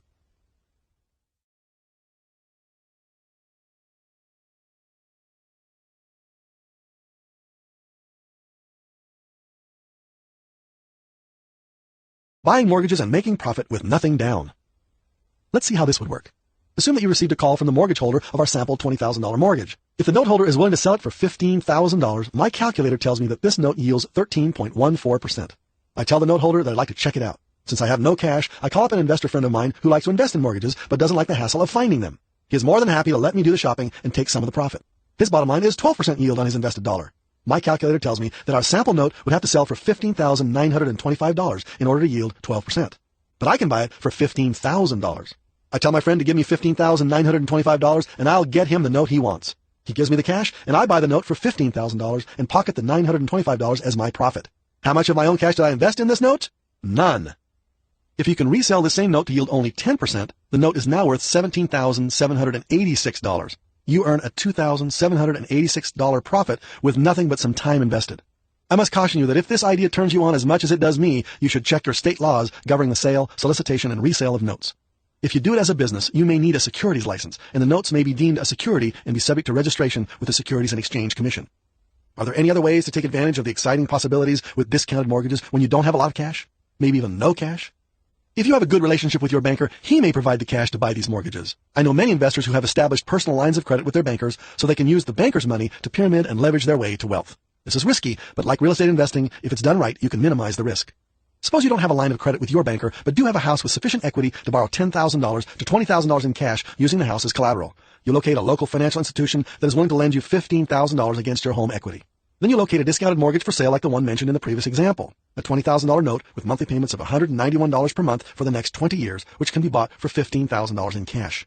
Using the borrowed $15,000 in cash, you buy the discounted note. The income from the note makes the payments on your house loan. When the house loan is completely repaid, you receive the next several years of payments absolutely free. What did it cost you to get this? You borrowed against your equity in your own home. You don't have to worry about monthly payments because payments on the loan are offset by the income from the note. If the purchase note is paid off early in full, the loan on the house can be paid off in cash and you can pocket the profit. Now let's get more sophisticated. Instead of placing an ad in the mortgages wanted column, which will compete with other ads, let's try the opposite approach and make your ad say something like this: full price for your mortgage. I can guarantee that you will get calls because this is exactly the opposite of what your competition is doing. But how can you profit from buying a mortgage at full price? Let me give you an example. Suppose you get a call from a mortgage holder. He sold his property recently and carried back paper. He is now the owner of a $10,000 second mortgage bearing a 12% interest rate with interest-only monthly payments of $100 and a balloon due in 5 years. He needs a few $1,000s to solve a short-term cash problem. He realizes that if he sells this mortgage in the open market, it may bring him only $6,000 or $7,000. He is interested in what you have to offer. You tell him that he can keep the 5-year balloon of $10,000. You're interested only in the $100 per month for the next 5 years. You offer him $2,500 cash now for the right to receive his payments for the next 5 years, and he gets to keep the $10,000 cash at the end. This seems to solve his need for short-term cash, but what does it do for you? Well, if you plug the figures into your calculator, you'll find that an investment of $2,500 today for the right to receive an income stream of $100 per month for the next 60 months will give you a yield of 48% per year on your money. You could feasibly sell this income stream to another investor to yield a whopping 20% on his money and pocket a $3,500 cash profit. Believe me, we've just scratched the surface of the profit-making opportunities in discounted mortgages. The buy high, sell low formula. Now let's discuss one of the most powerful money-making ideas you'll find in this program. I call it the buy high, sell low formula. It goes along nicely with the other money-making ideas that I called cookie cutters earlier. I'm going to show you how to buy a property for $180,000, sell it immediately for only $144,000, and make at least a $10,000 immediate cash profit. In the process, you'll do nothing illegal. Everyone involved will feel he has won, and you'll not do anything risky or dangerous. You're going to buy high and sell low without losing your shirt. Remember that I taught you that it's customary in the discounted mortgage market for a mortgage seller to accept a significant discount in the face price of his mortgage for the privilege of receiving cash now? This is an important money-making fact. An even more important fact is that it is customary for real estate sellers to accept mortgages at full face value in exchange for real estate equity, dollar for dollar. In other words, in a large number of sales involving creative financing, sellers have accepted mortgages instead of cash for at least a part of their equity.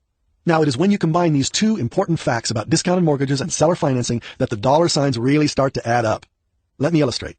Suppose you're looking through the multiple listing service book one day and notice a free and clear $180,000 house for sale. You notice in the remarks section below the picture of the property that the seller needs a 20% down payment, but is willing to carry the balance of $144,000 in the form of a first mortgage at 7% for 20 years. Payments would be $1,116.43. You'd like to buy the property because it's in your price range, but you don't have the $36,000 needed for the down payment. You write down the information and decide to mull it over to look for a solution. About the same time, you get a call from a mortgage holder with a $148,000 first mortgage bearing an interest rate of 8% with monthly payments of $1,157.72.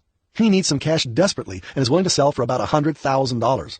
The loan is secured by a $250,000 house, and the payments have been made for about 2 years with no problem. You take down the information and proceed to do your analysis. The yield on this loan, according to your calculator, is 13.2%. Not bad. The physical inspection of the collateral property is very good. Good neighborhood, great property, great condition. Seems there is some wonderful potential here. Then a brainstorm hits you. Wait a minute. What about that free and clear $180,000 house I want to buy? The seller said he would be willing to carry a first mortgage of $144,000 for 20 years at 7%. Would he accept a first mortgage for $148,000 with better terms secured by a larger and better property across town? Could these two circumstances be combined in an unusual way for profit? The wheels are churning.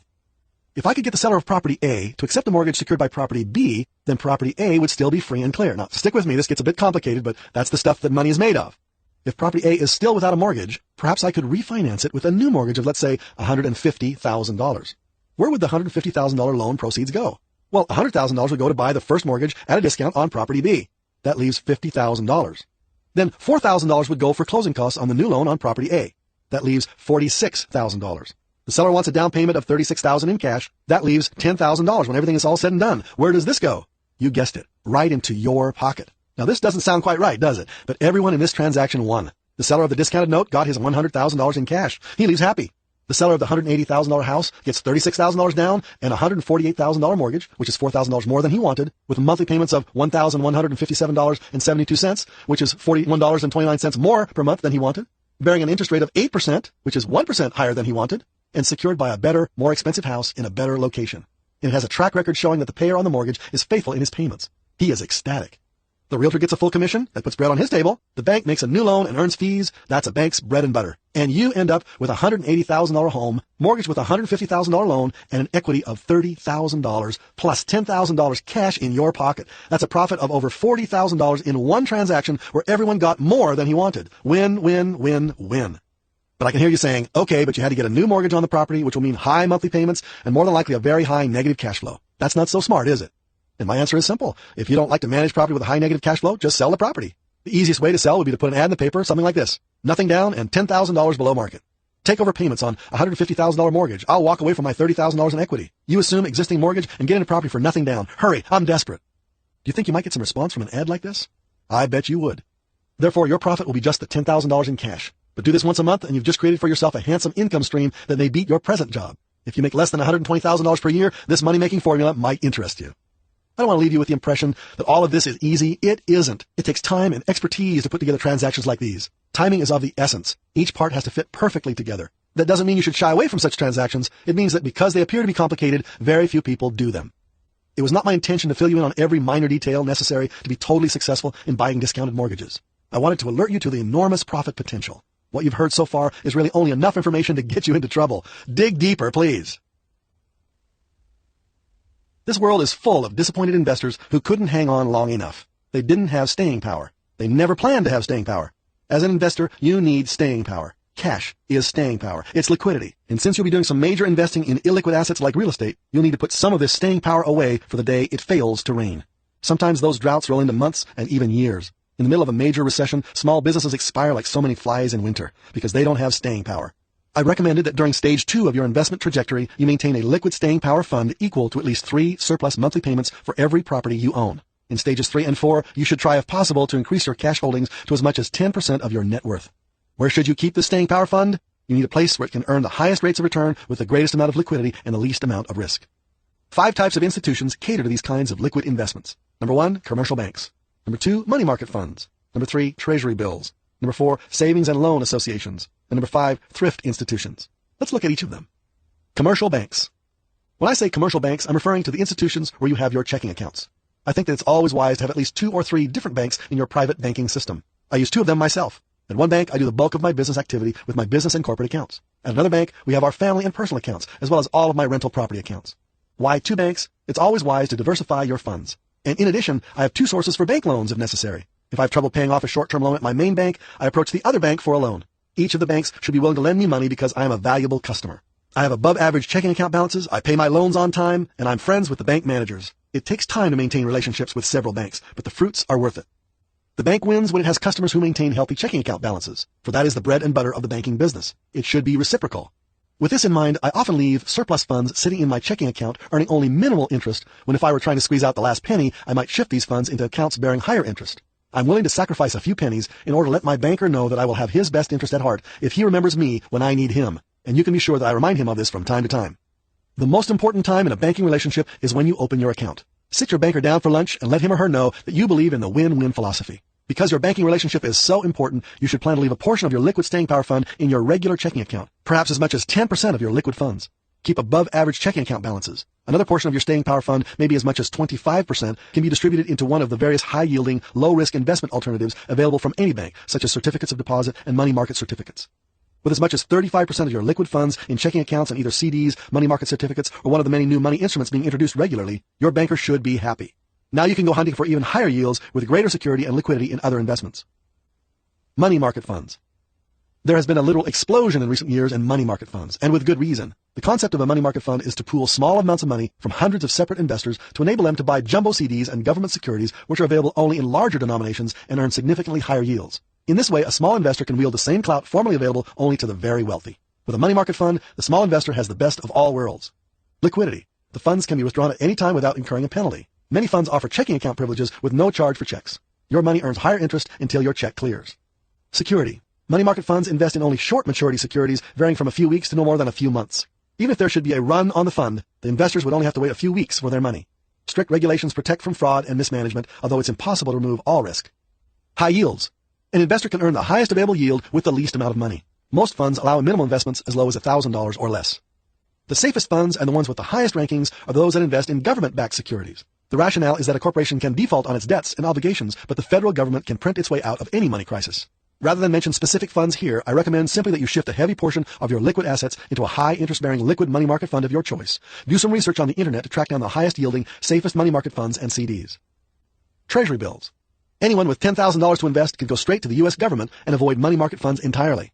Although there is an array of ways you can lend money to the government, the U.S. Treasury bills, or T-bills, are your best bet because of their short term, maturities varying anywhere from 15 weeks to 52 weeks. It would not be wise to extend your staying power liquid investments beyond 1 year, since the swings in interest could result in a capital loss if you needed quick access to your money. Another advantage of buying T-bills is the exemption of any interest earned from state and local taxes. Obviously, the greatest advantage is their security. But there are some disadvantages. Your money is locked in for a fixed period of time, and unless you have a creative banker, you'll need a minimum of $10,000 to get into the game. The rates of return are a fraction higher than those of money market funds, but you pay for the privilege in added red tape. The money market funds are really the ultimate in convenience and availability. Savings and loan associations and thrift institutions. These are the 2 remaining major sources for liquid investments. My advice at this time is to refuse to be enticed by their slightly higher yields and tax-deferred instruments. However, the banking industry is in a constant state of flux. New savings instruments are constantly being introduced. Only recently, the banking industry, in an attempt to compete with the fast-growing money market funds, has been allowed by Congress to introduce money market checking accounts. These offer many of the same benefits of money market funds with the added benefit of federal deposit insurance. Just remember, your goal for your staying power fund after you've taken care of your banker is to achieve maximum liquidity and safety. To review then, a sample distribution of your staying power fund might be as follows. 10% in your checking account balance, 25% in CDs or money market certificates, and 65% in money market funds. When you fail to save for a dry spell, you jeopardize all that you have worked for, and that's no way to become wealthy. How the rich pay lower taxes. Whether you like it or not, the IRS is your lifetime partner, following you wherever you go, demanding a patriotic share of whatever profit or salary you earn. No amount of moaning, groaning, beefing, or wailing will remove the tax shackles from your ankles. You are stuck in debtor's prison, serving a life sentence with no hope of parole. No hope, that is, unless you are smart. Because if you're smart, you'll realize that the taxpayer's prison in which you find yourself is locked from the inside, and you have been given the key. And that it's not illegal to use it, nor is it unpatriotic to think that by using this key you might drastically reduce the amount of taxes you are now paying, even perhaps to zero. The rich have been using this key for decades with marvelous results. That's why they are rich. If you're planning on becoming wealthy, you should have an inherent dislike for all destroyers of wealth. Paying taxes is one of the greatest wealth destroyers of all. Just as you work hard investing your dollars in wealth-producing assets, you also need to work hard to see that the fruits of your labor are protected from unnecessary and stifling tax asphyxiation. Don't get me wrong, I'm not a tax evader. I file an honest return every year. But from a practical viewpoint, I don't like to pay money to the government in taxes if I can arrange my affairs with a certain amount of time and effort to pay a little less or much less in taxes. As in my investing, I use a system to make sure that the amount I pay in taxes is kept to a minimum. I call it the trickle-down theory of tax planning. Let me share it with you. The taxation process is similar to a series of faucets or filters. Your income is poured in the barrel or tank top. Various faucets along the way funnel off deductible expenses, thereby reducing the net taxable income. The taxable income is the figure that your accountant will use in determining your federal income tax, although the FICA amount is determined from your gross income. If you file your taxes without itemizing, you're likely to have only one faucet on your barrel, a deduction of approximately $3,000 for each dependent, which we call personal exemptions. In reality, many Americans also elect to deduct interest on home mortgages, charitable donations, and medical bills. These are called itemized deductions. The aggressive tax planner is in constant search of new and legitimate filters to strain off taxable income and thereby reduce taxable income at the bottom of the tank. There are 4 main additional faucets or filters available to the individual and some others that can be useful when income is high. Business expense faucet. As an investor, you accumulate expenses such as the cost of books, seminars, business travel, telephone charges, and so on. Any expenditure for trade or business, including investment. These are dollar-for-dollar deductions. In other words, you spend $1 of cash and reduce your taxable income by $1. But you also reduce your spendable cash by $1. In other words, rather than paying taxes to the government, you end up with some books, office supplies, or memberships to professional organizations. Although this is preferable to flushing tax dollars down the drain, it still doesn't put any more spendable cash in your pocket. There must be a better way. Business depreciation filter. Things wear out. The IRS realizes this and allows the businessman and investor to deduct an amount equal to the annual wearing out of any business equipment. A $15,000 van needed to help you manage your small real estate holdings can be depreciated over 5 years. Your accountant may show you other ways of depreciating your assets, depending on your circumstances and the ever-changing nature of the tax code. Business depreciation is a filter that reduces taxable income. What about real estate? It also qualifies for depreciation, but unlike cars and most equipment, it rarely declines in value. It usually appreciates instead of depreciating from a fair market value perspective. But the government still pretends that a building wears out over time, and in reality it does. Also, it can be rented out to cover or partially cover the payments on the loans incurred to buy it. For example, let's suppose you buy a $200,000 single-family house. The land it sits upon is appraised at about $50,000. The sticks and stones are worth about $150,000. The government allows you to depreciate the sticks and stones part. You can elect to depreciate 3.5% of your building each year for the next 27.5 years on a straight-line basis. That amounts to a tax deduction of approximately $5,000 per year. Let's assume that you buy 2 excellent rental homes on January the 1st with $10,000 you've been able to save, $5,000 down on each. You negotiate a reasonable interest rate so that your mortgage payments aren't too high, and you immediately rent out each with a break-even cash flow. That is, after paying all mortgages and expenses and collecting all rents, you pull no money out of your pocket. Only the interest payment portion of your regular mortgage payment is tax deductible. The principal portion is not. Since this principal portion is negligible in the first years of a mortgage, I've ignored it for our purposes. Owning this real estate made it possible for you to lower your federal income tax. You became the owner of 2 rental properties with future appreciation potential. In essence, the IRS is subsidizing your real estate investing program. But these are small peanuts techniques compared with the most powerful and best-kept tax shelter secret in America, a privately held corporation. The incorporation filter. For a few $100s, a small business person can be the president of his or her own corporation and can enjoy all the blessings of the rich without having to pay for them. Once the proper papers are filed, he or she can start to pay less in taxes. Of course, this should always be done after examining your particular circumstances with proper counsel.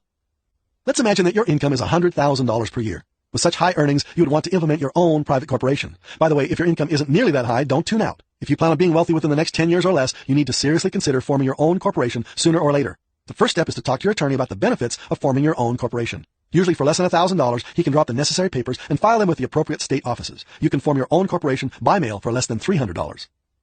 You'll continue to operate as before. You receive income from your business and deposit it in your corporate bank account. From this bank account, you'll write yourself a salary check each month, enough to fit your budget. Of course, all business expenses are tax deductible, as with a private individual. All such expenses reduce taxable income and lower the ultimate tax bill. But a corporation has 2 main advantages that are not available to the private citizen. First of all, as a corporate officer, you are entitled to some special privileges. Your corporation is entitled to buy you a life insurance policy and to deduct the premiums as a tax-deductible expense, something a private citizen could not do. Other perks are medical reimbursement plans, child care plans, and health insurance, and so forth. The second and most important benefit available in a corporation is a defined benefit pension plan. You're allowed through various plans, see your attorney, to deduct a contribution to an employee pension plan up to 25% of salary. This amount is a tax-deductible expense and is totally tax-deferred in much the same way as an IRA account. Since the advantages of having a defined benefit pension plan are so great, you cannot have a pension plan and an IRA. One or the other, but not both. If 25% is contributed to the pension plan, then the IRA limit is zero. Another reason to have a corporate entity is the lower corporate tax brackets on income below $50,000. Suppose your corporate income is $50,000. You have $5,000 in deductible expenses and plan on paying yourself the rest in personal salary. You can siphon off up to 25% or $11,250 and place it in your own personal pension plan. The remaining $33,750 would come directly to you as an individual salary.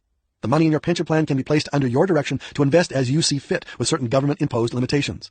You can't invest in wildly speculative ventures or risk it all on untenable business propositions, but you can invest in the stock market or bond market or money market certificates or a host of other conventional vehicles. And all of the profit or interest earned in this pension plan is tax deferred until you draw out the money and go to Hawaii. You must begin drawing out this money after age 70 and a half. That means you can deduct money from your taxable income and put it into a sheltered plan. You won't even have to pay taxes on the money you earn from your tax-deferred dollars for many years to come when you can arrange your affairs so that you're in a low income tax bracket.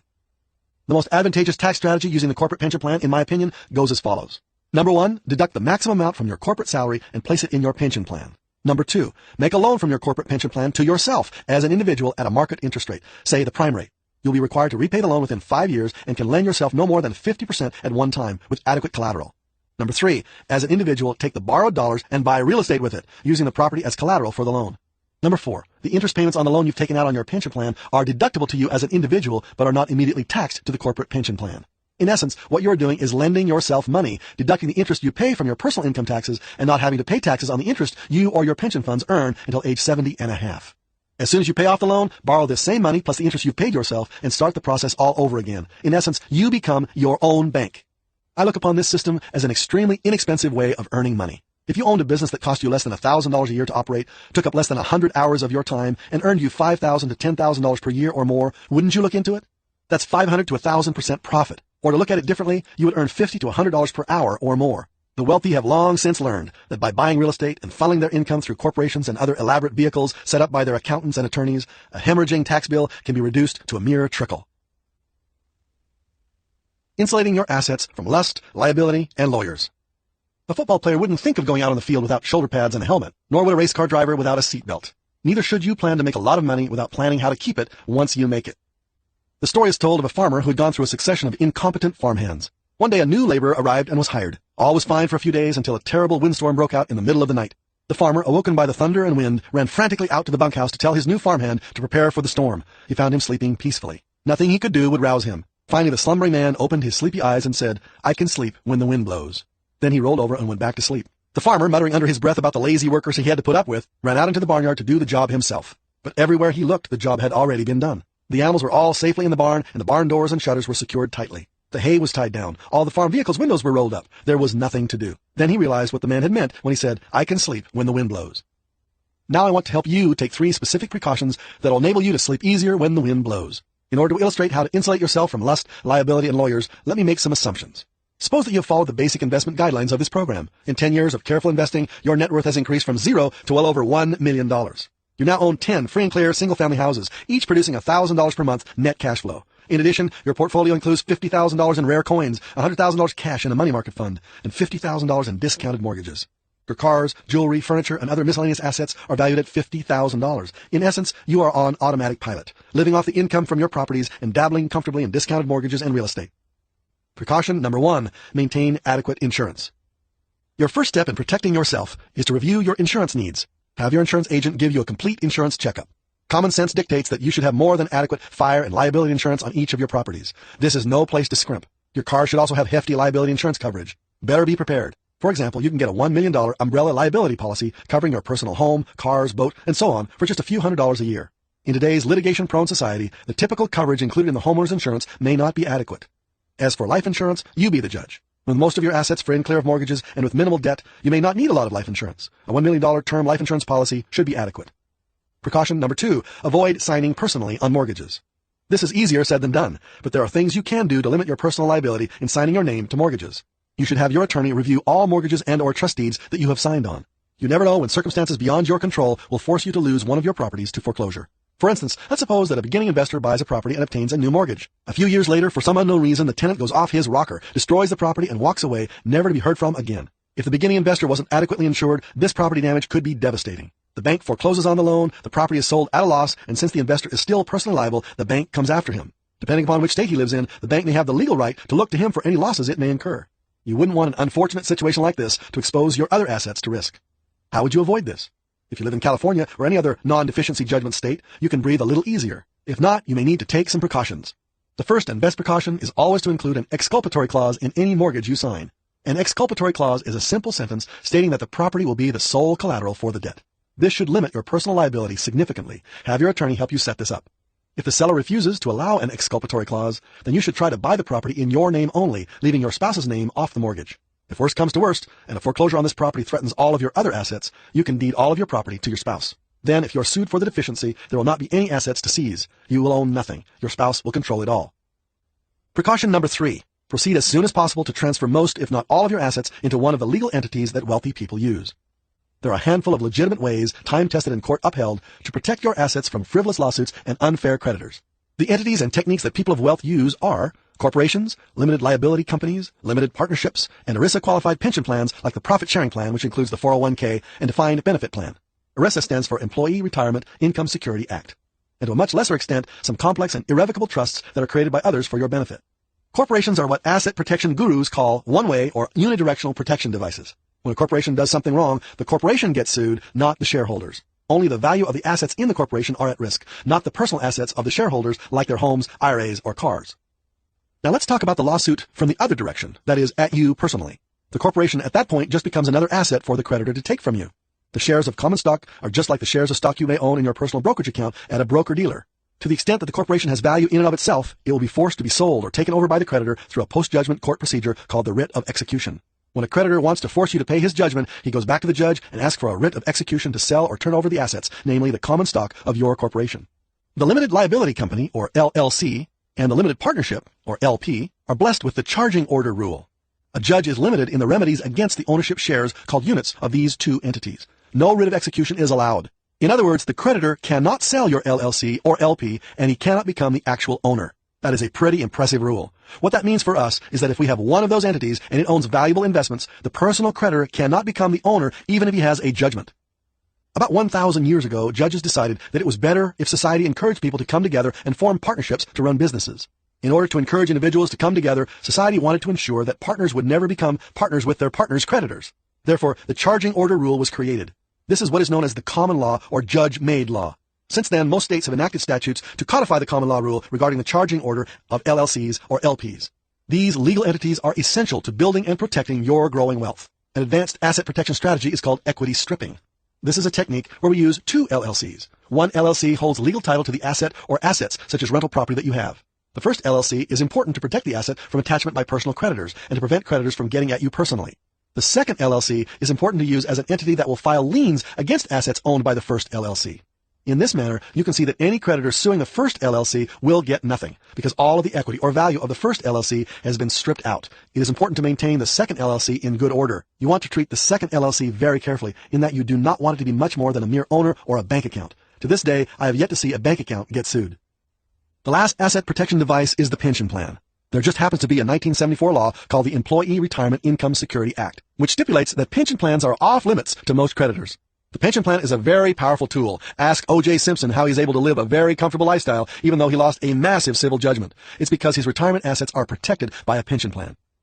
Finally, I'd like to dispel some asset protection myths and rumors. First of all, self-created revocable trusts do not afford you any protection from creditors at all. There are only a few states that have statutes that purportedly allow you to create a trust for asset protection. While this may be true academically, these laws are so new and untested in the courts that I would not bet my entire net worth on whether or not the mechanism in fact works. I certainly wouldn't want to be the test case.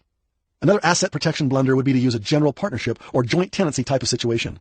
These are the worst ways to run a business or hold title. They beg and scream for lawsuits to come after you. Then the problem is that you lose everything because you end up liable for your partner's actions or get sucked into a joint tenancy lawsuit.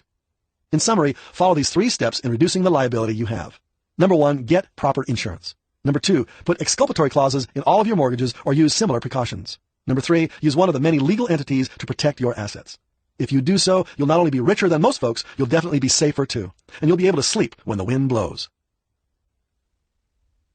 Do-it-yourself financial counseling. Every day, dozens of graduates from my nationwide seminar call our offices to ask our opinions concerning their problems and their opportunities. Their ultimate question is, given my circumstances, what can I do to increase my wealth?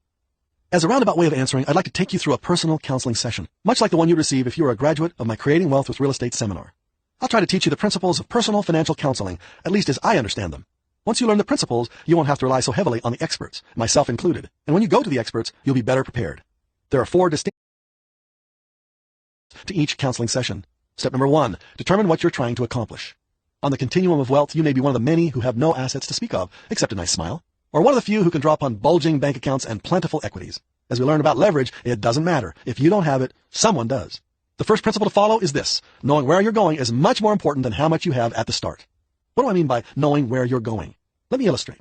While speaking at a convention recently, a woman approached me and asked for some advice. Mr. Allen, after a costly divorce, I have about $300,000 net worth, a good job, good credit, a nice home. How can I use what I have to create real wealth? Why do you want to be wealthy? I asked. Because I want my children to be secure financially. I'd like to be able to leave them something.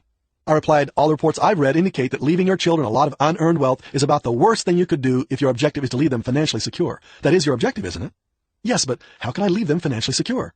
Why don't we teach you and your children at the same time? If they're going to be the eventual stewards of all your money, we might as well bring them into the picture right now. Then they'll know what to do with it when they get it. By the way, the first thing we'll be teaching you is that there is no such thing as financial security. And as soon as we deprogram you of that myth, the better off we'll all be. People want wealth for a host of different reasons. You'll notice in the above dialogue that I didn't care what assets this woman had until I had a better grasp of what she was trying to accomplish and why. This woman felt that her problem was that she needed to leave her children financially secure. She felt that the solution to her problem was to become a millionaire. But by involving her children in the wealth-building process at the outset, she'll be more apt to reach her original goal. That brings us to the next principle. You can't solve a problem until you know what it is. The most neglected part of our decision-making process is spending time determining what the problem or objective is. Most of our time is usually spent coming up with obvious solutions to the wrong problems. According to my friend Lynn Bothwell, a management consultant and author, the most important rule of problem solving is, what is obviously the problem is obviously not the problem. The next most important rule of problem solving is, what is obviously the solution to the problem is obviously not the solution to the problem. In other words, before you run off in all directions to make your fortune, it would be wise to make sure that you have chosen the correct solution to the correct problem. Let me give you another illustration. A middle-aged couple approached me for some advice after hearing me speak on real estate investments. They had a handsome net worth, enough to last a lifetime. The husband had built up a thriving business. They wanted to know what they should do with what they had. They felt that real estate was an excellent vehicle. As always, my first question was, what are you trying to accomplish? After a few minutes of discussion, it became clear that they weren't trying to create wealth. They were trying to perpetuate or preserve the wealth they had been able to accumulate. They didn't need any more money. They hang on to what they had. They were concerned about inflation and taxes, and while it is true that real estate is both an inflation hedge and a tax shelter, it's also a pain in the neck. Owning and managing your own real estate is hardly my idea of the carefree good life. This couple was in stage 4 of the wealth trajectory, but were acting as if they were in stage 1. They were at a time in their lives when they needed to be winding down, carefully putting what they had on automatic pilot, and not starting all over again in a new field, learning new jargon, acquiring new headaches. The solution to their problem was to slowly diversify their assets into safe, management-free investments that outpaced inflation and taxes. I gave them several alternatives to choose from, including carefully selected limited partnerships in real estate, money market funds, and if they were a bit more venturesome, discounted second trust deeds. Once I had gained perspective on their problem, the solution was easy. Step number 2. Once you know where you're going, focus all your resources to accomplish your objective. Your resources will be both financial and non-financial. List them all according to these guidelines. Financial resources. Number 1, cash and near cash. How much cash could you raise within 30 days without borrowing? Number 2, credit. How much could you borrow on a short-term basis? How much could you borrow on a long-term basis? Number 3, financial statement. What is your net worth? How many borrowable equities do you have? Number 4, cash flow. How much cash could you divert from your monthly income to apply toward your financial goal? Non-financial resources. Number 1, time. How much time per week could you devote to accomplishing your financial goals? Number 2, knowledge. Do you possess the specialized knowledge required for success in your chosen field of investment? Or do you know someone who possesses this knowledge and can share it with you? Number 3, people. Do you know the right people? Often it's not what you know, but who you know. If you are lacking in either financial or non-financial assets, do you know someone who will provide them for you at a reasonable cost? Number 4, courage. Are you ready to swim upstream to get what you really want? If not, quit daydreaming and find an easier hobby. Step number 3, list all feasible alternatives to reaching your goals using your resources. I asked a group of seminar students what their goals were. One fellow raised his hand and said he wanted to be a billionaire. Everyone laughed, but I told them that this would be a very modest goal if the student had $500 million to start with. Obviously, whether your goals are modest, ambitious, or super ambitious depends on how you use your financial resources. For example, anyone with a net worth of less than $50,000 should be able to achieve a modest net worth of as much as $500,000, a tenfold increase, in 10 years just by following the programs outlined earlier. On the other hand, the same person reaching for the magic $1 million net worth, a 20-fold increase, has a much more ambitious goal, requiring significantly more time and effort. And achieving a super ambitious goal of $2 million, a 40-fold increase in less than 10 years, would require maximum use of his resources. Let me give you some of the guidelines I use when people ask me what to do with their resources to maximize their goals. 1. If you don't have it, you can get it. It doesn't hurt to repeat the motto of a leveraged investor that we learned earlier. As soon as you realize that you're short on resources, your next step should be to go looking for someone who has what you need. 2. Try to use your own cash last. I jealously hoard my cash until it's absolutely necessary to use it, and I use it only for the best of deals. Why? To keep me in the bargain hunting frame of mind. This way I always wring out of myself the last bit of speculation. If I will risk my money on only the best buys, I am safer and more liquid. 3. When you resort to borrowing, always borrow the cheapest dollars first. Money has two basic costs: the financial costs, such as interest rate and fees, and the time costs, including the time and trouble needed to arrange for the money. What is the cheapest source of dollars? Buying real estate with the seller carrying back part of his equity in the form of a mortgage or trust deed. You can always negotiate a lower than market interest rate from a flexible seller, and you rarely have to go through the red tape required to get a loan through a lending institution. The next cheapest source of funds is through a lending institution. You will generally have high interest rates, short-term paybacks, and plenty of red tape. The most expensive source of funds is from equity partners. It takes time to find willing partners, and you generally have to give up a percentage of ownership, but that is how I got my start.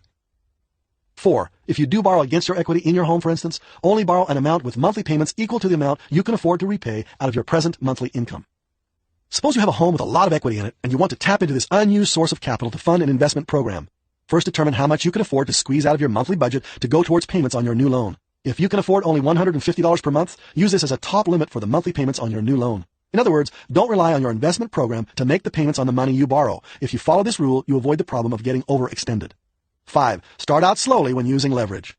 A novice investor asked me if he should borrow out the $50,000 surplus equity in his home to get started in his investment program. I told him he would do better to borrow only $5,000 to get his feet wet, and return to borrow more later once he had learned what he was doing.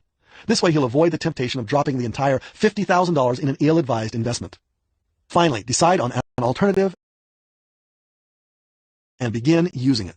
Deciding what to do is a snap if you follow through on the first 3 steps. Putting your decision into practice is another story. In fact, it is the story of our lives, the doers versus the dreamers.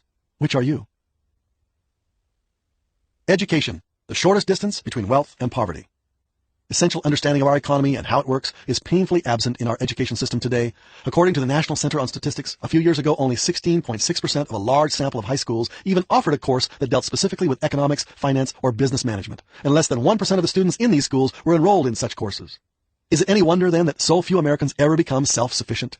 No one teaches them how. What I'd like to do now is to introduce you to a new breed of educator. What I'm referring to is the wave of adult education that is sweeping the landscape. It is led by doers who are on the cutting edge of expanding knowledge. They are sharing practical ideas for a changing world. The seminar format is the modern vehicle for adult learning. A few days at most are all that is required. The working adult can arrange a short leave without disrupting his life much, surely not as much as taking night school over a long period of time or a whole semester of classwork. The adult coming to a seminar is generally thirsty to learn, more concerned with obtaining specific answers to specific problems than with diplomas. Adults who don't understand the value of education are skeptical about educational sources that aren't respectable enough to have huge campuses and recognized diplomas. However, when it comes to gaining knowledge about wealth, the only diploma that counts is the one that increases your net worth. Let's explore 3 principles of education that will guide you in your search for knowledge and by which you'll be able to judge what you learn. Principle number 1. If you think education is expensive, try ignorance. That statement is attributed to Derek Bach, former president of Harvard University, but I'm tempted to alter it slightly to make it more relevant to the goals of learning to create wealth. If you think the right kind of education is expensive, try ignorance. Some education is too expensive. In my opinion, much of what is taught at universities today is enormously expensive, not only in money, but in time. And the kind of education that takes a long time to make you ill-prepared to deal with the harsh realities of life is almost worse than ignorance. Now, you may draw from this that I'm opposed to formal education. Not so. But if you choose to be formally educated, please understand the strengths and weaknesses of the system. In many ways, the seminar approach to adult education is much more efficient. Although seminars take much less time, they can be expensive. But the best seminars teach more in 2 days about the real nitty-gritty of building wealth than most people learn in a decade of university training. Going to the experts is expensive, very expensive, but it is infinitely cheaper than experience. My trip to the experts cost me perhaps $5,000 over a 2-year period. I learned how to avoid the mistakes for which they had paid dearly. As a result, I have reaped a harvest of several $1 million. Even today, after reaching the top of my field, I still attend 3 to 4 seminars and conferences each year. Now the money is no object. It is the time that I have difficulty investing, but I still find that I cannot afford to stay away. At a seminar, the student can engage in a 2-way transfer of information, not only with the instructor, but also with fellow students. He can hear the testimonies of those who have used the new information. He can ask questions and diffuse his insecurities. He can establish channels of friendships, people to call in case of emergency. How do you find the best seminars? The best way is through word of mouth. Talk to others who attended various seminars. Ask them what each seminar did for them. If you ask several people and get the same negative response about a particular seminar, you know that there are others that offer a better way. Don't forget, the right kind of education is expensive, but it is the shortest distance between poverty and wealth. Principle number 2, learn from the experts, but don't pray to them. Hero worship is one of the many signs of poverty-mindedness. The best teacher is not a camp maker, but a camp breaker. He doesn't want or need disciples to be huddled around the warm campfires of his specialized knowledge. He would rather motivate those he teaches to break camp and to move on up the mountains that we all have been put here to climb. If he's done his job well, he'll soon be unemployed. You don't need him anymore, and that suits him just fine, since he is also a student. In fact, nothing would please him more than for you to become your own expert so he can learn from you. Principle number 3, become your own expert. Ultimately, when it comes to creating wealth, you have to become your own expert. You can draw upon the collective wisdom of other experts, but you will still be responsible for incorporating the information into your own investment framework. How do you become an expert? Well, I can only suggest what has worked for me. Write a book about it. I urge you to pick a subject that you feel will be vital to your ultimate financial success. Study everything that has been written on the subject. Attend whatever seminars you need to attend. Pick the brains of whatever experts you can find who will talk with you. Then sit down, organize your thoughts into 20 chapters, and start to write. Why go to such effort? First of all, it will discipline your thinking. Trying to write it all down will help you identify the weak spots in your knowledge. As you write, you will learn enormously. Your subconscious mind will help you notice in even the most mundane details lessons that will eventually pay off for you. Postscript. My final words. You can take it with you. Those who don't understand wealth are fond of saying, you can't take it with you. But I disagree. Just the opposite is true. You can take it with you. In fact, that is the message of this entire program. It is only the poverty-minded who tend to think that wealth resides solely in material things. Those who look upon wealth as thoughts and attitudes will not be disappointed in death, for they will be able to carry their wealth with them. My hope is that in creating the kind of wealth you can't take with you, you also create a generous portion of the kind of wealth you can take with you. Good luck and Godspeed.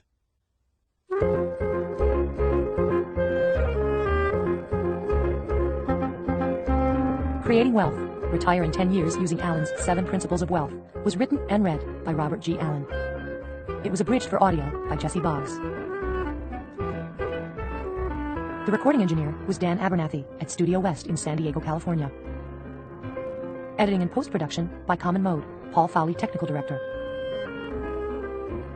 The associate producer was Michael Noble. Creating Wealth was directed by Jesse Boggs and produced by Travis Tunn. This has been a presentation of Simon & Schuster Audio. Creating Wealth is available in hardcover from Free Press. Also available from Simon & Schuster Audio, Multiple Streams of Income, written and read by Robert G. Allen, and Nothing Down for the 2000s, Dynamic New Wealth Strategies in Real Estate, by Robert G. Allen, and read by John Dossett.